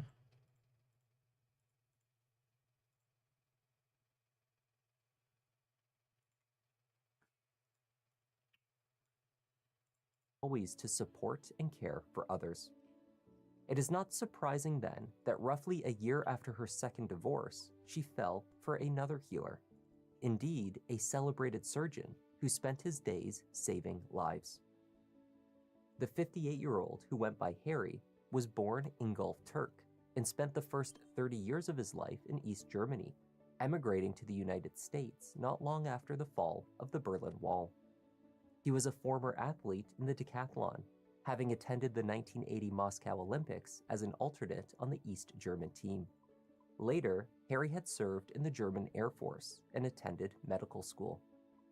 In Massachusetts, the doctor had been recruited by St. Elizabeth's Medical Center for the progressive, life-saving expertise. There you go. Now my guy's an actual clown. Became the chief of Let's urology. go. The hospital used his face on a billboard campaign across the state, and in 2012, he was featured in a promotional video. Dr. Ingolf Turk is not your typical surgeon. At 6'3" with an athletic physique, it's easy to see why. I guarantee you this guy wrote that. 6'3" with an athletic member physique. of the German Olympic decathlon team. Surgery is physical, very demanding. All right, let's work. see here. For hours, you are physically involved in a surgery. Easy there, Arnold. That requires that you're physically fit as a surgeon. But what makes Dr. Turk truly Easy there, different is his Arnold. skill at robotic surgery. He is convinced that robotic surgery leads to better outcomes for his patients. You just relax. On May 15th, with his wife considered a missing and endangered person, police found the doctor unconscious in his hotel room. He was immediately rushed to the hospital.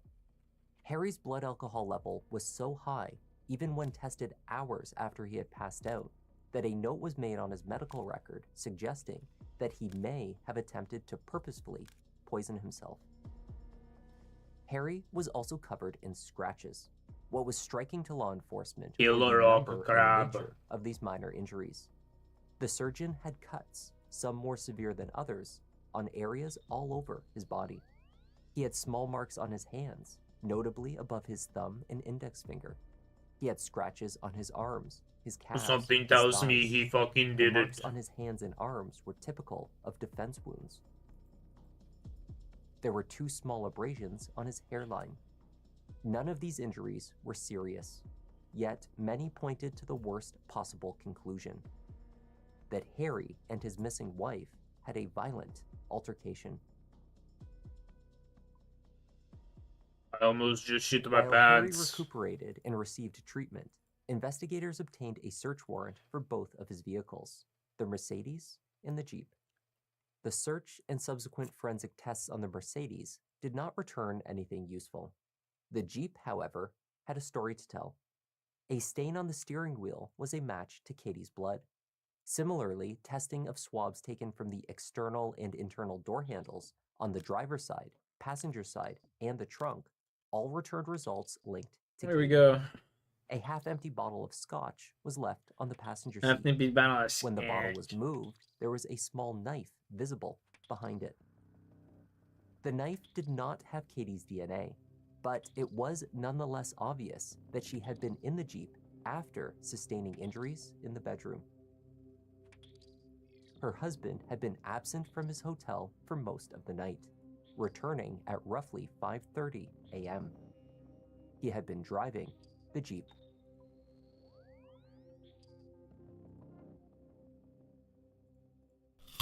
It was the following day, 30 hours after Harry had been taken to the hospital for treatment, when detectives conducted a formal interview. The surgeon told them that he had little to no recollection of the previous day. Let's get to yesterday. Tell me about yesterday. What? Yesterday? I really don't recall much. Yeah. Anything. I must have drunk a lot. Yeah. I must have drunk a lot. I'm trying to get to how you ended up here. I can't tell you. I'm sorry, but I can't remember. Yesterday. Okay. You don't know how you ended up here?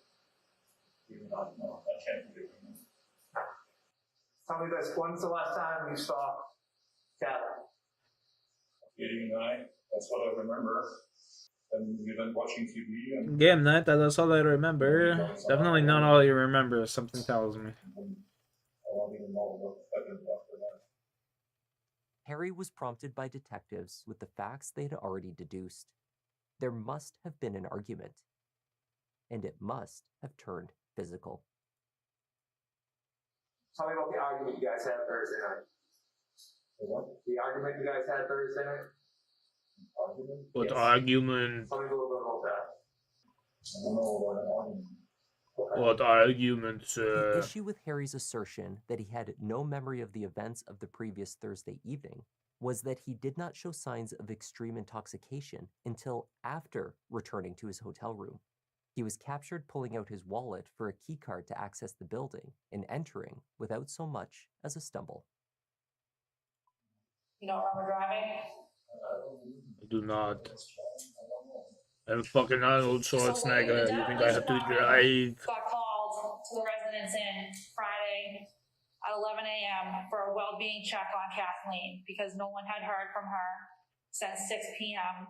Thursday evening. When I got there, The fuck we building is located the this? white Jeep and your Mercedes parked in the parking lot.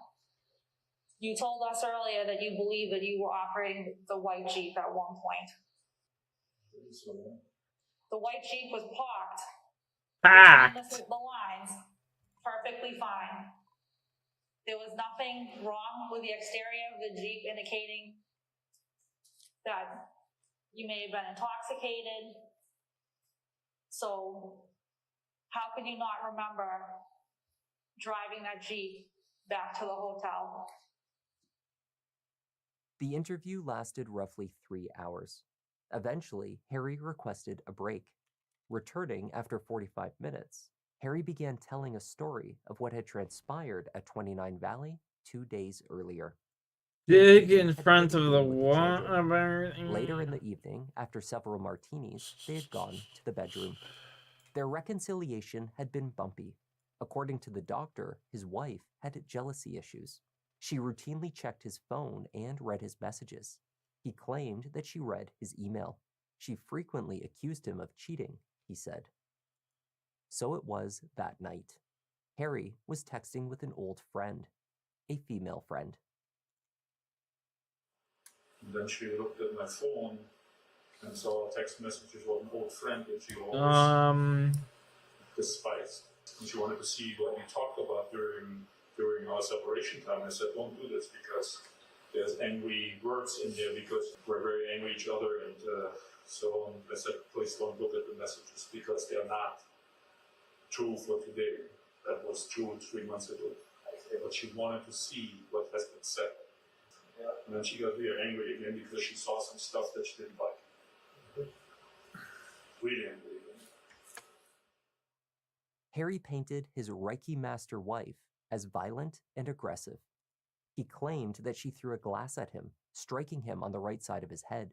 At the So beach. he reached out, instinctively, to defend himself. And then what, Jim? Go ahead, Harry. I think I choked her. You think you did?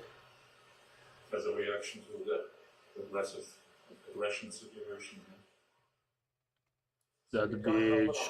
getting over the hard part. Let's hear it all. Let's hear everything. I didn't know how to do it. A critical question remained. Where was Katie? She is in water? Yes. Okay. Where the fuck are these guys? Wow, where is this from? Negua? Close around the corner from the house. To the house, okay. So There's nothing weighting her down? I may have put a rock on top of her, but I'm not sure. Is there anything else you want to say, Harry? Like, So sorry, bro. I really loved her. A 2-minute drive from the house on Valley Road is another rural property on Francis Street. It is set back from the road and surrounded by woodland. Harry and Katie had once considered purchasing it as their new family home. A small pond was positioned to the left of the long drive. As law enforcement descended on the area to search the water, they discovered a small black tank top caught on the branch of a nearby tree. The woodland floor was covered in thorns, the likely cause of Harry's many lighter scratches. When Katie was pulled from the water, they found her topless.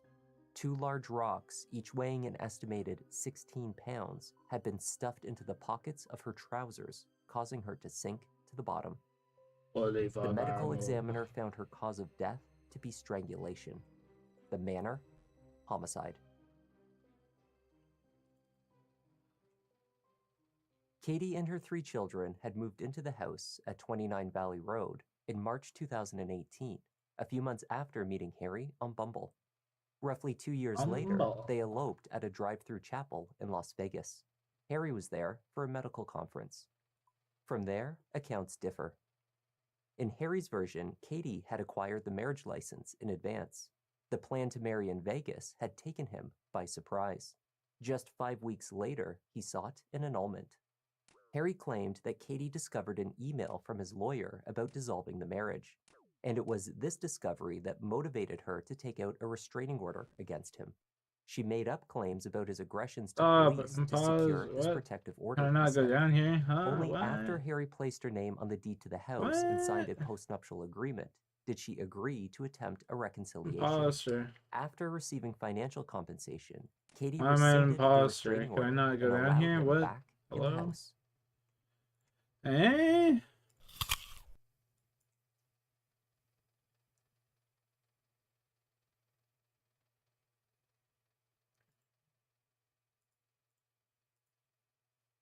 Eh? Why the hell can I not go down here? What is this place? Oh, I'm in the wrong spot, that's why.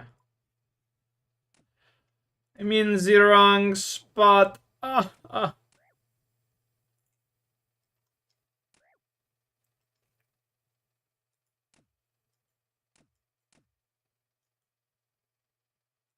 Stop, imposter. What?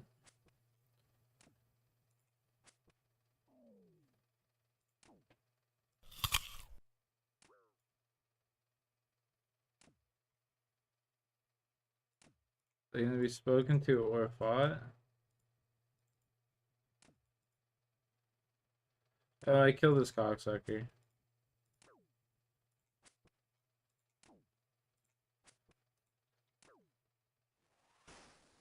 Oh, it's so sick.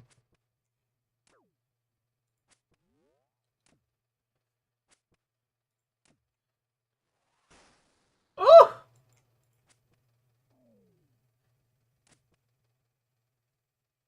Magic damage is based on your max hit. Okay.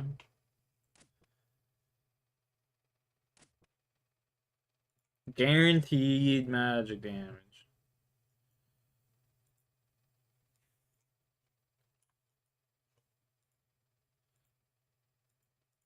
Why can't I go down these stairs? Motherfucker.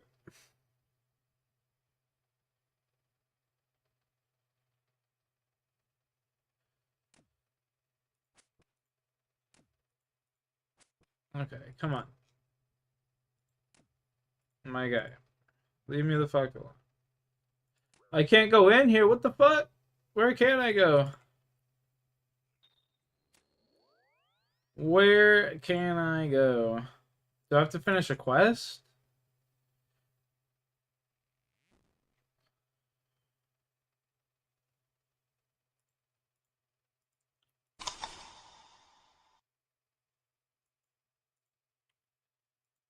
Conversely, it was asserted that Katie. Let's see here.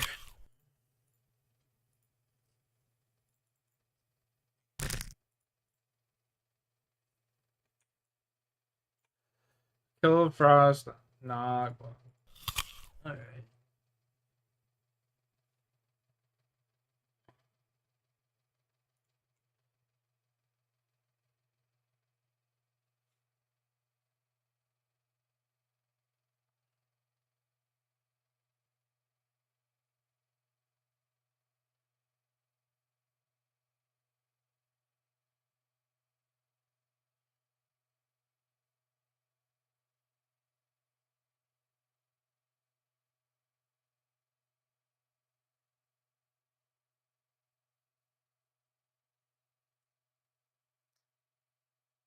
What?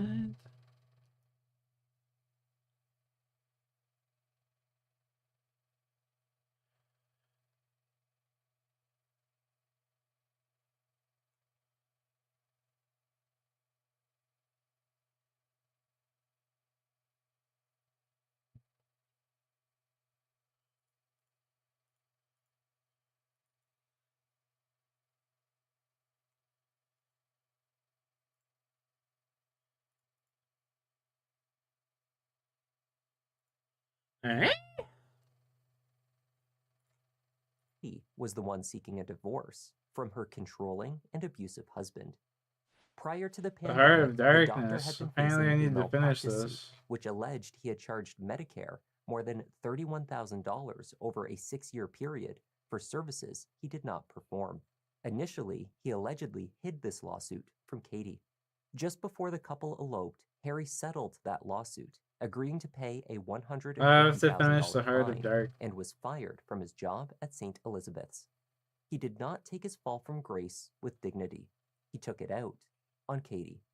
As his abuse escalated, she was forced to Unbelievable. go to police. Arriving at Dover police station disheveled, the screen of her iPhone shattered, and she was crying.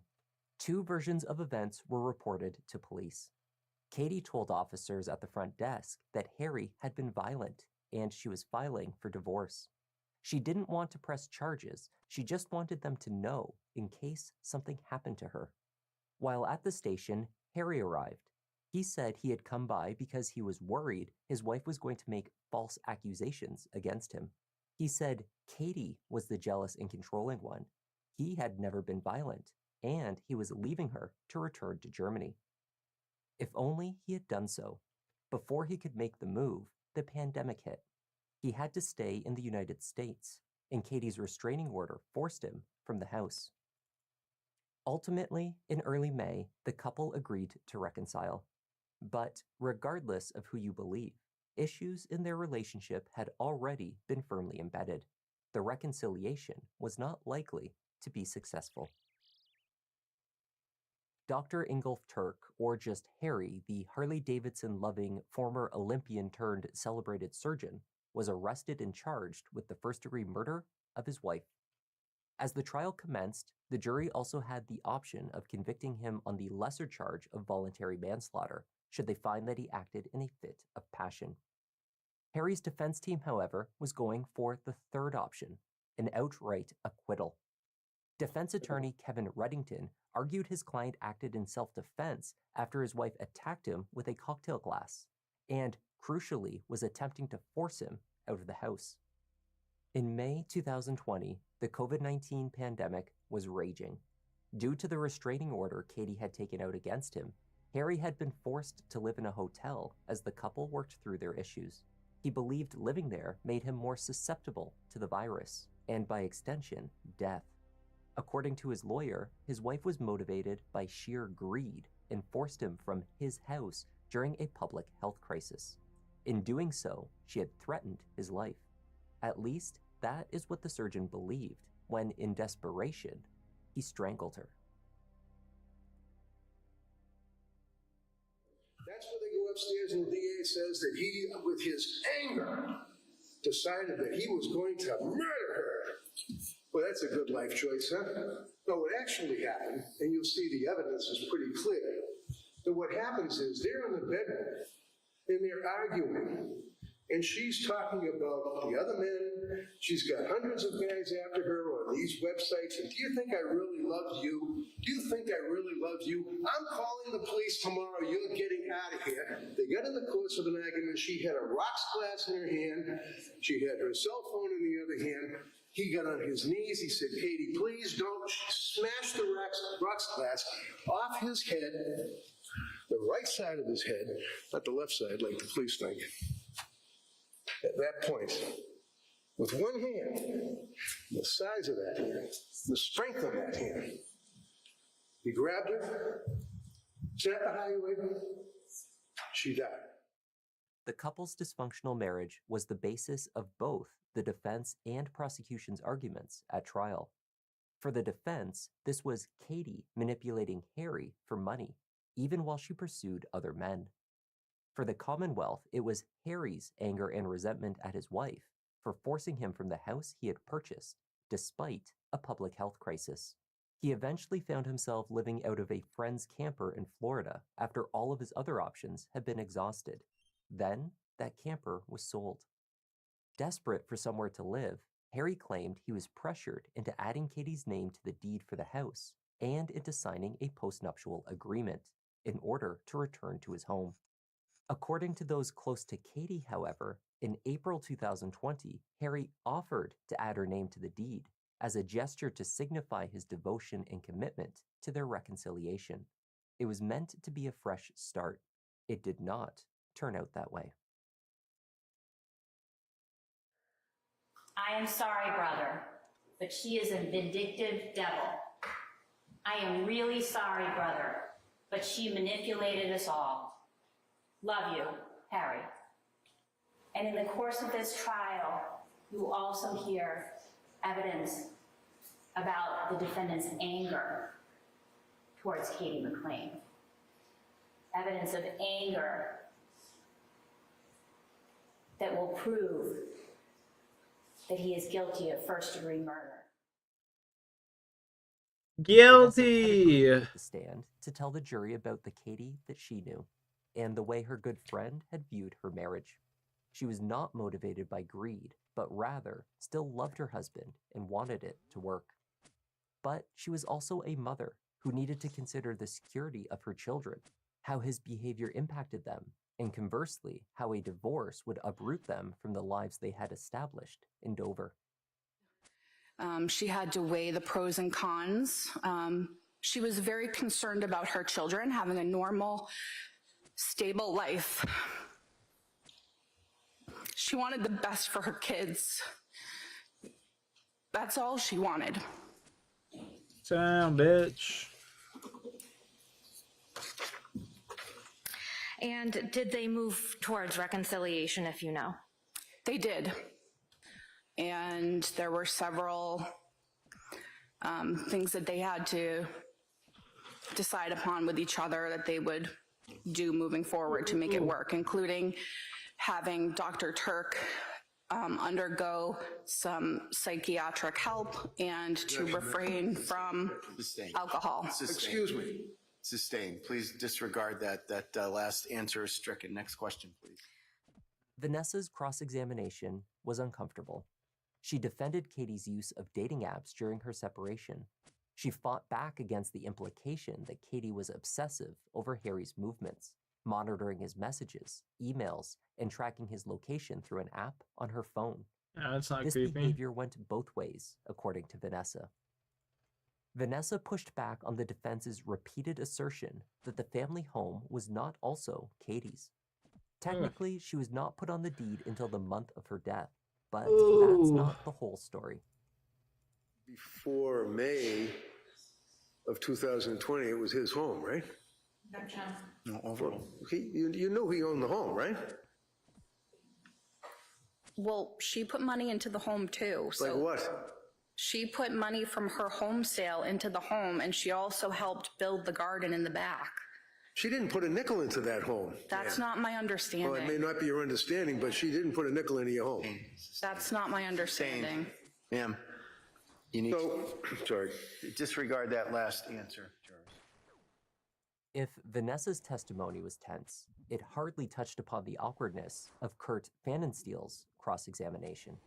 Kurt was the neighbor who received the unsettling text message from Harry on the morning Katie disappeared. It seems the neighbor who the surgeon had called brother had been in more frequent contact with Katie than her husband. Before handing over his phone to police, the defense team Homeboy's grilled gonna Kurt as to die. why he would delete almost all correspondence he had with both Harry and Katie. Not the Indicated to the king. police that she had given you, strike that, he had given you a text indicating that she was a devil, I'm sorry. Damn, I nature, calling you failed. brother, right? Oh, you what? Calling the text that he sent you, calling you brother and saying, sorry, she was a devil, she played us all. You remember that, right? So when you gave your phone to the police, you had that particular text that you gave them, right? Yes. That was about it. It was on your phone. What are any other texts on your phone, were they? Between you and Katie. I don't recall what I did. Do you remember taking your phone and deleting the texts? Hundreds of texts between you and Ms. McLean before you gave your phone to the police? No, I don't. You remember deleting the text from you and Ms. McLean? No, I don't remember. You remember deleting photographs or videos or FaceTime chats or anything like that? No, I don't recall. What did you say to her? I want to see your boobs. I want to see your boobs. Did she show you her boobs? I don't recall. You don't recall? Give me that, please. I don't recall. She saw your boobs? I don't recall. Harry took the stand to tell his version of events. He began by explaining the nature of his and Katie's drive-through wedding in Vegas, which he likened to picking up burgers for dinner. He testified about the friends that allowed him to crash on their couches in the early days of the pandemic. Eventually, a former boss allowed him to live out of the camper in Florida. But by May 2020, the camper was being sold and he needed to leave. Alright, boys, I'll be right back. I gotta go rock a piss. Reached out to him, handing the phone to Katie, who told him to come home to Massachusetts. She missed him and wanted to mend the marriage.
marriage.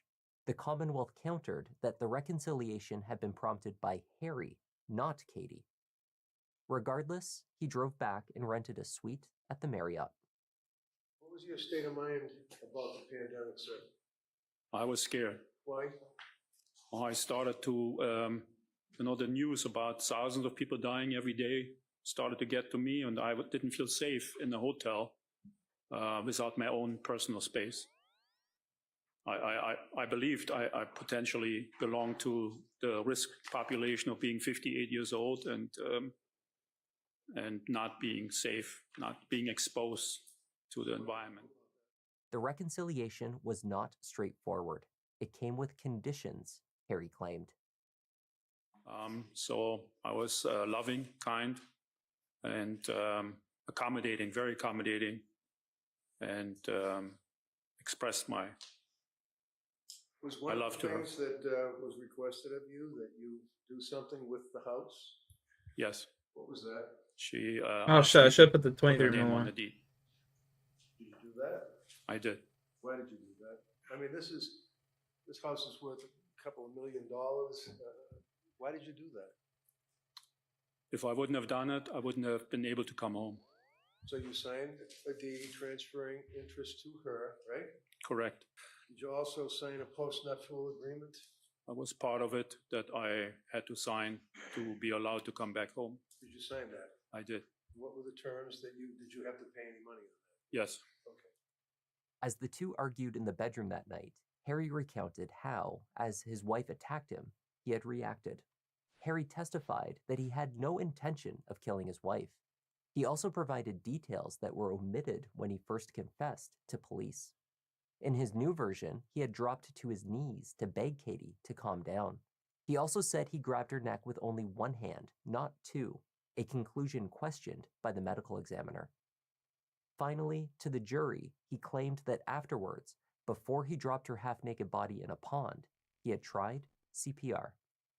To calm her down and said, "Please, Katie, stop. Please, Katie, please stop." And she was in the bed, and I kind of walked around and tried to calm her down, and I went on my knees and begged her to stop, please. You went on your knees? I went on my knees. And you begged her to stop? Yes. And what did she say? Said, "Fuck you." What happened then? She hit me. With what? It's a glass. Did you know that? Did she hit you with the glass? Yes. And where did she hit you with the glass? Right on my head. When she hit you with the glass, did you get cut? Yes, I bled. What did you do then? I snapped. I kind of blacked out. What did you do? Kind of blacked out. Where? On the neck. How?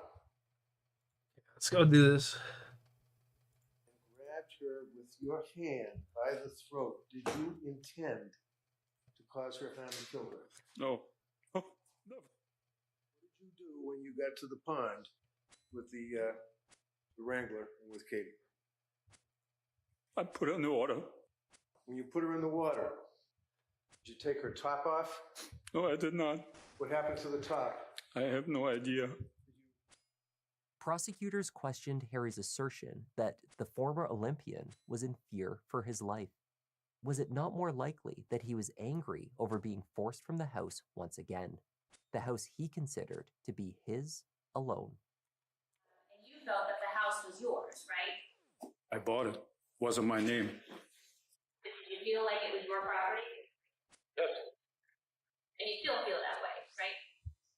Well, I shared the deed with her. I don't know. I was as long gone. I was afraid of being thrown out again. She threatened me to be thrown, that I'm going to kick you out of the house. She asked me, "Get the fuck out of my house." So you were afraid that you were going to have to leave 29,000. I was afraid of dying of COVID. You were afraid of dying of COVID, and you were afraid. Yeah, that must be grinding his gears admitting that. There was Afraid also of the dying of question COVID. intent. All right, buddy. How does a board-certified surgeon apply the force required to strangle someone and not realize while Some doing bandages? so How that the their fuck? actions will result How the fuck in do I death? get bandages? If I'm not intoxicated, I know that, yes. If you're not intoxicated, you know that if the brain isn't getting enough oxygen for any reason, death occurs. Yeah, when I'm not drunk, I know all that, yes. But when you are drunk, you don't know that if your brain doesn't have oxygen, you die. Probably do. You probably do what? Do know. I do know, but anyway, yes. That's a basic medical concept, right? Yes. Reddington closed by asserting that the case was entirely about money. Katie had inquired about her name being on the house deed in the event of Harry's death. Come on, Her husband final had run also here. agreed in the postnuptial agreement to give her the Jeep, which she usually drove. She had received Medical some money box? upon I've never signing even the seen that agreement before. as well. Heal Do I homeboy. get the house? Heal him. If he dies, do I get the house? You saw that from the text twice that she sent to Mr. Keighton about the deed, the deed, the deed. Get on the house, get on the property, get on the property. You own it. If he dies, Fuck. you get it. Height of the pandemic. Get out. You Get heard. this Get guy out. some fucking Get out. bandies. Go walk to your hotel. Leave the car. Hail this It's cocksucker. not Heal wrong. him. It says it is, as is the house. This is all about money. All Heal about him. money. And she played him pretty darn good. She's more interested in talking to guys and doing whatever she's doing with curtains. You heard the evidence. What do you think was in her mind? You think she really wanted to reconcile? No, she wanted the deed. She wanted the house. She wanted the security. We can say Oh, we did it. She wanted the security. This fool signs a deed against his lawyer's advice. He says to him, don't sign the deed. Don't sign the post-nup. What are you, nuts? There is no basis for alimony of a 5-week marriage. You've been played. But he signs the deed. She played us. She was the devil. I love you, Harry. This is the end of a tragic human story. But I suggest to you, members of the jury, that when you consider Judge Hallal's instructions, ever mindful of the burden of proof, this man is not guilty of murder. Thank you. The Commonwealth agreed that greed was at the heart of Katie's killing, but not hers, that of Dr. Ingolf Turk. Money and the house were his motive for murder. Or in self-defense. He was under extreme stress from the pandemic, had just placed her name on the deed of the house, and snapped that night when she threatened to make him leave again. He also suggests that because Katie had texted with friends about her relationship with her husband, and because she wanted stability for her children, that she just wanted his house and his money, and never really wanted to reconcile. And that, coupled with the fear of being kicked out of his own home during the pandemic, is what led him to snap. Ladies and gentlemen, I suggest that is not heat of passion. Oh, ready for a fight. Oh, I'm not ready for a fight. It is motive Oh, to kill. shit. The jury delivered its verdict after 5 hours of deliberation.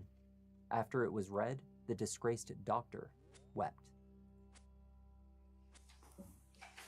Madam Foreperson, what say you as to indictment number 2020 CR Oh, 0138, what the charging fuck? the defendant Ingolf Turk with murder? Is he guilty of any offense charged? He is. Guilty of what? He's guilty of voluntary manslaughter. May the verdict be affirmed, Your Honor. It may. Members of the jury, hearken to your verdict as the court so recorded it. You on your oath do say that the defendant Ingolf Turk is guilty of the lesser included offense of voluntary manslaughter. So say you, Madam Foreperson? Yes. So say you all members of the jury? Yes. You cooked, son of a bitch. Dr. Turk avoided an automatic sentence of life imprisonment that would have come with a first-degree conviction. His sentencing hearing is currently scheduled for May 16, 2025, almost exactly 5 years after he took the life of his wife, Kathleen Katie McLean. Her loved ones Whoa, wrote that nice Katie try, had an buddy. energy and light that drew people to her. Her bright blue eyes, One more hit. fiery red hair, and smile is how we will What think prayers? of These and prayers, remember bitch. her. Come on. Kneel before me. And that was the tragic case of Katie McLean.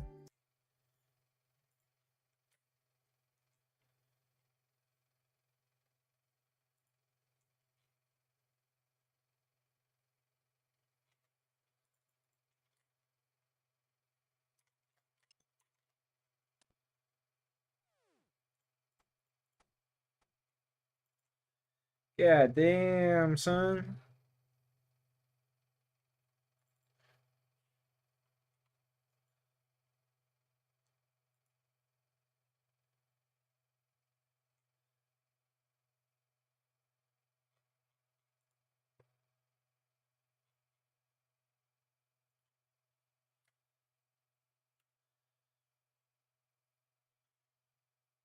No, one of us is not like the other.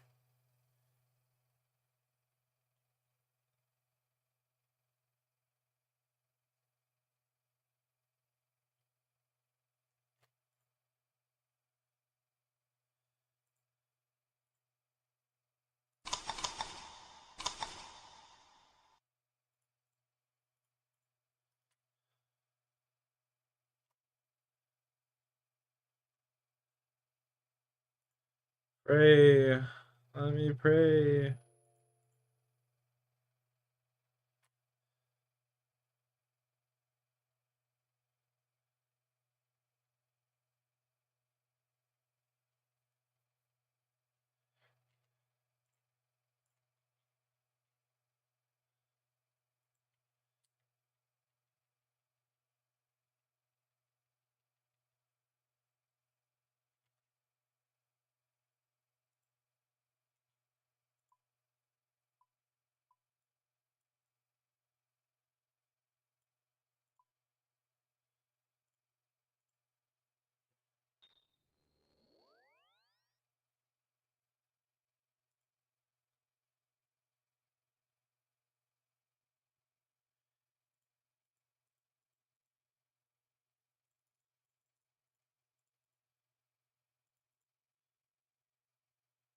Um.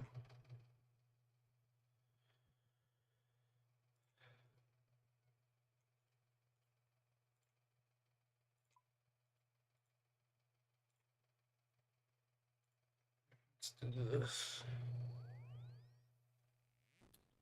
Do this easy ass quest.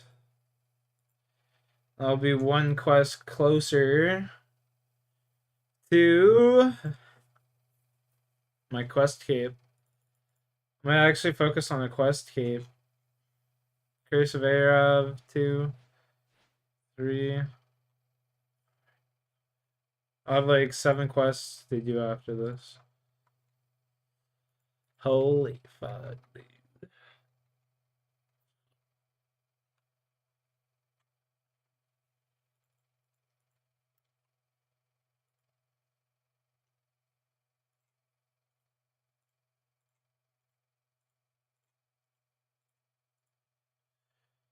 $251 KC for Zulrah.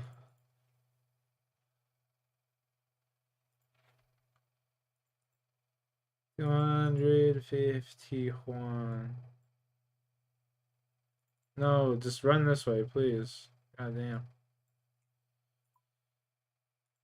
Whatever. I guess I'm running this way. Unfortunate. 251 KC.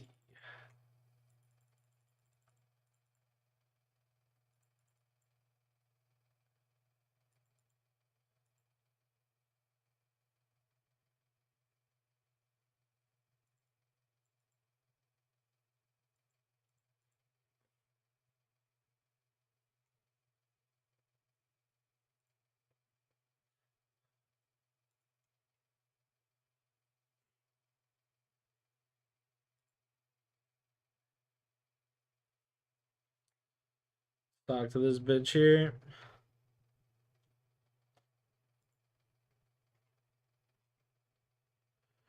Go down the stairs southeast of the temple. Be equipped for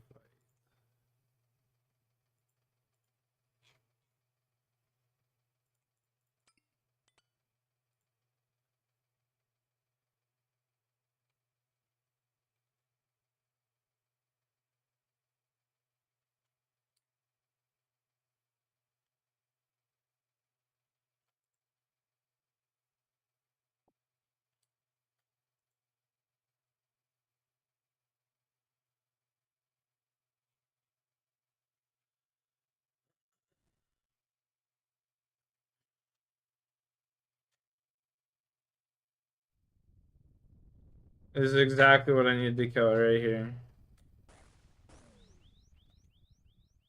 No, I need to kill you. Don't be running, Jackie boy.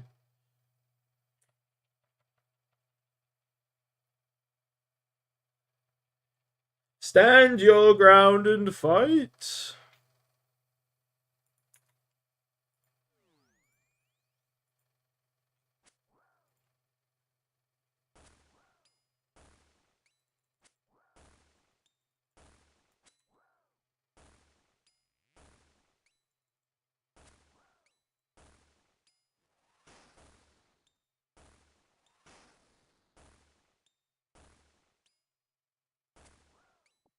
Give me that reward casket. I'll kill this fucker.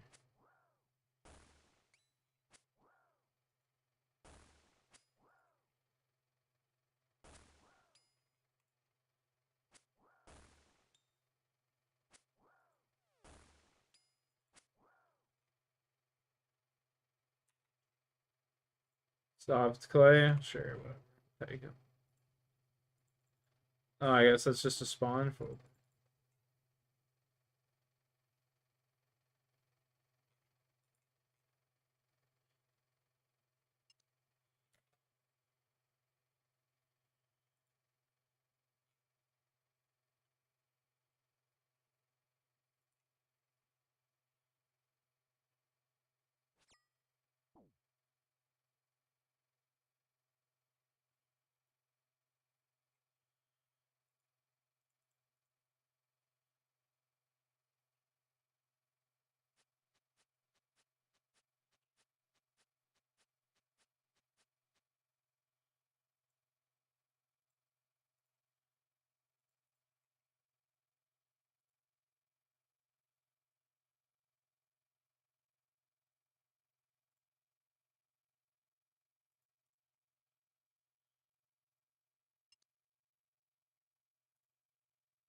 No.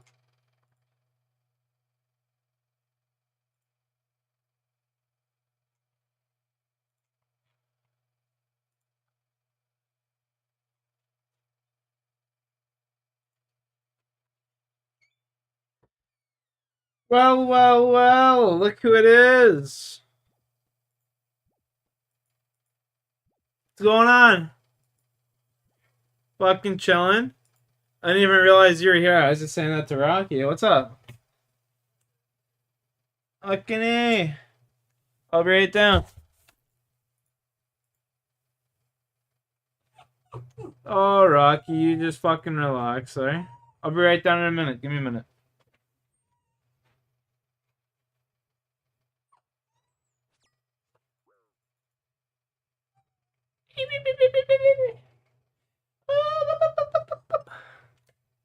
Smells pretty good, eh?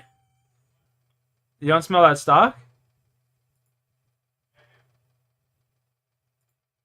Smells pretty good, eh? Yes, sir. You know what's phenomenal with that? You get like a nice salty Lay's chip and you dip it in that. Fucking amazing.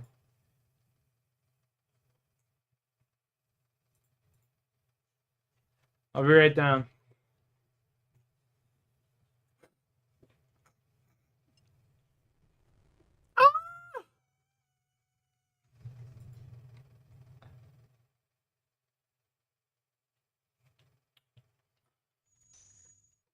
Oh, you just fucking relax, my guy. You just relax there, Mr. Rocky.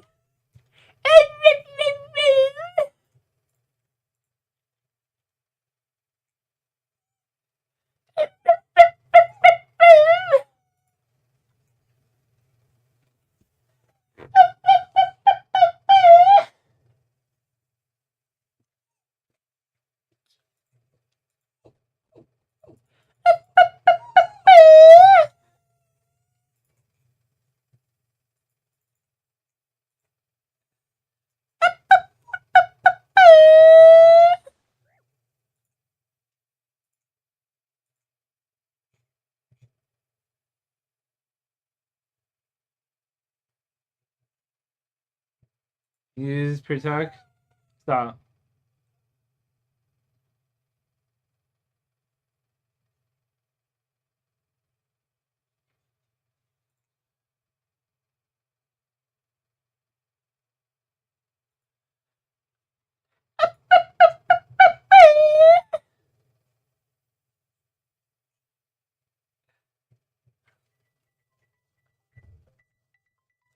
Hey, what's going on?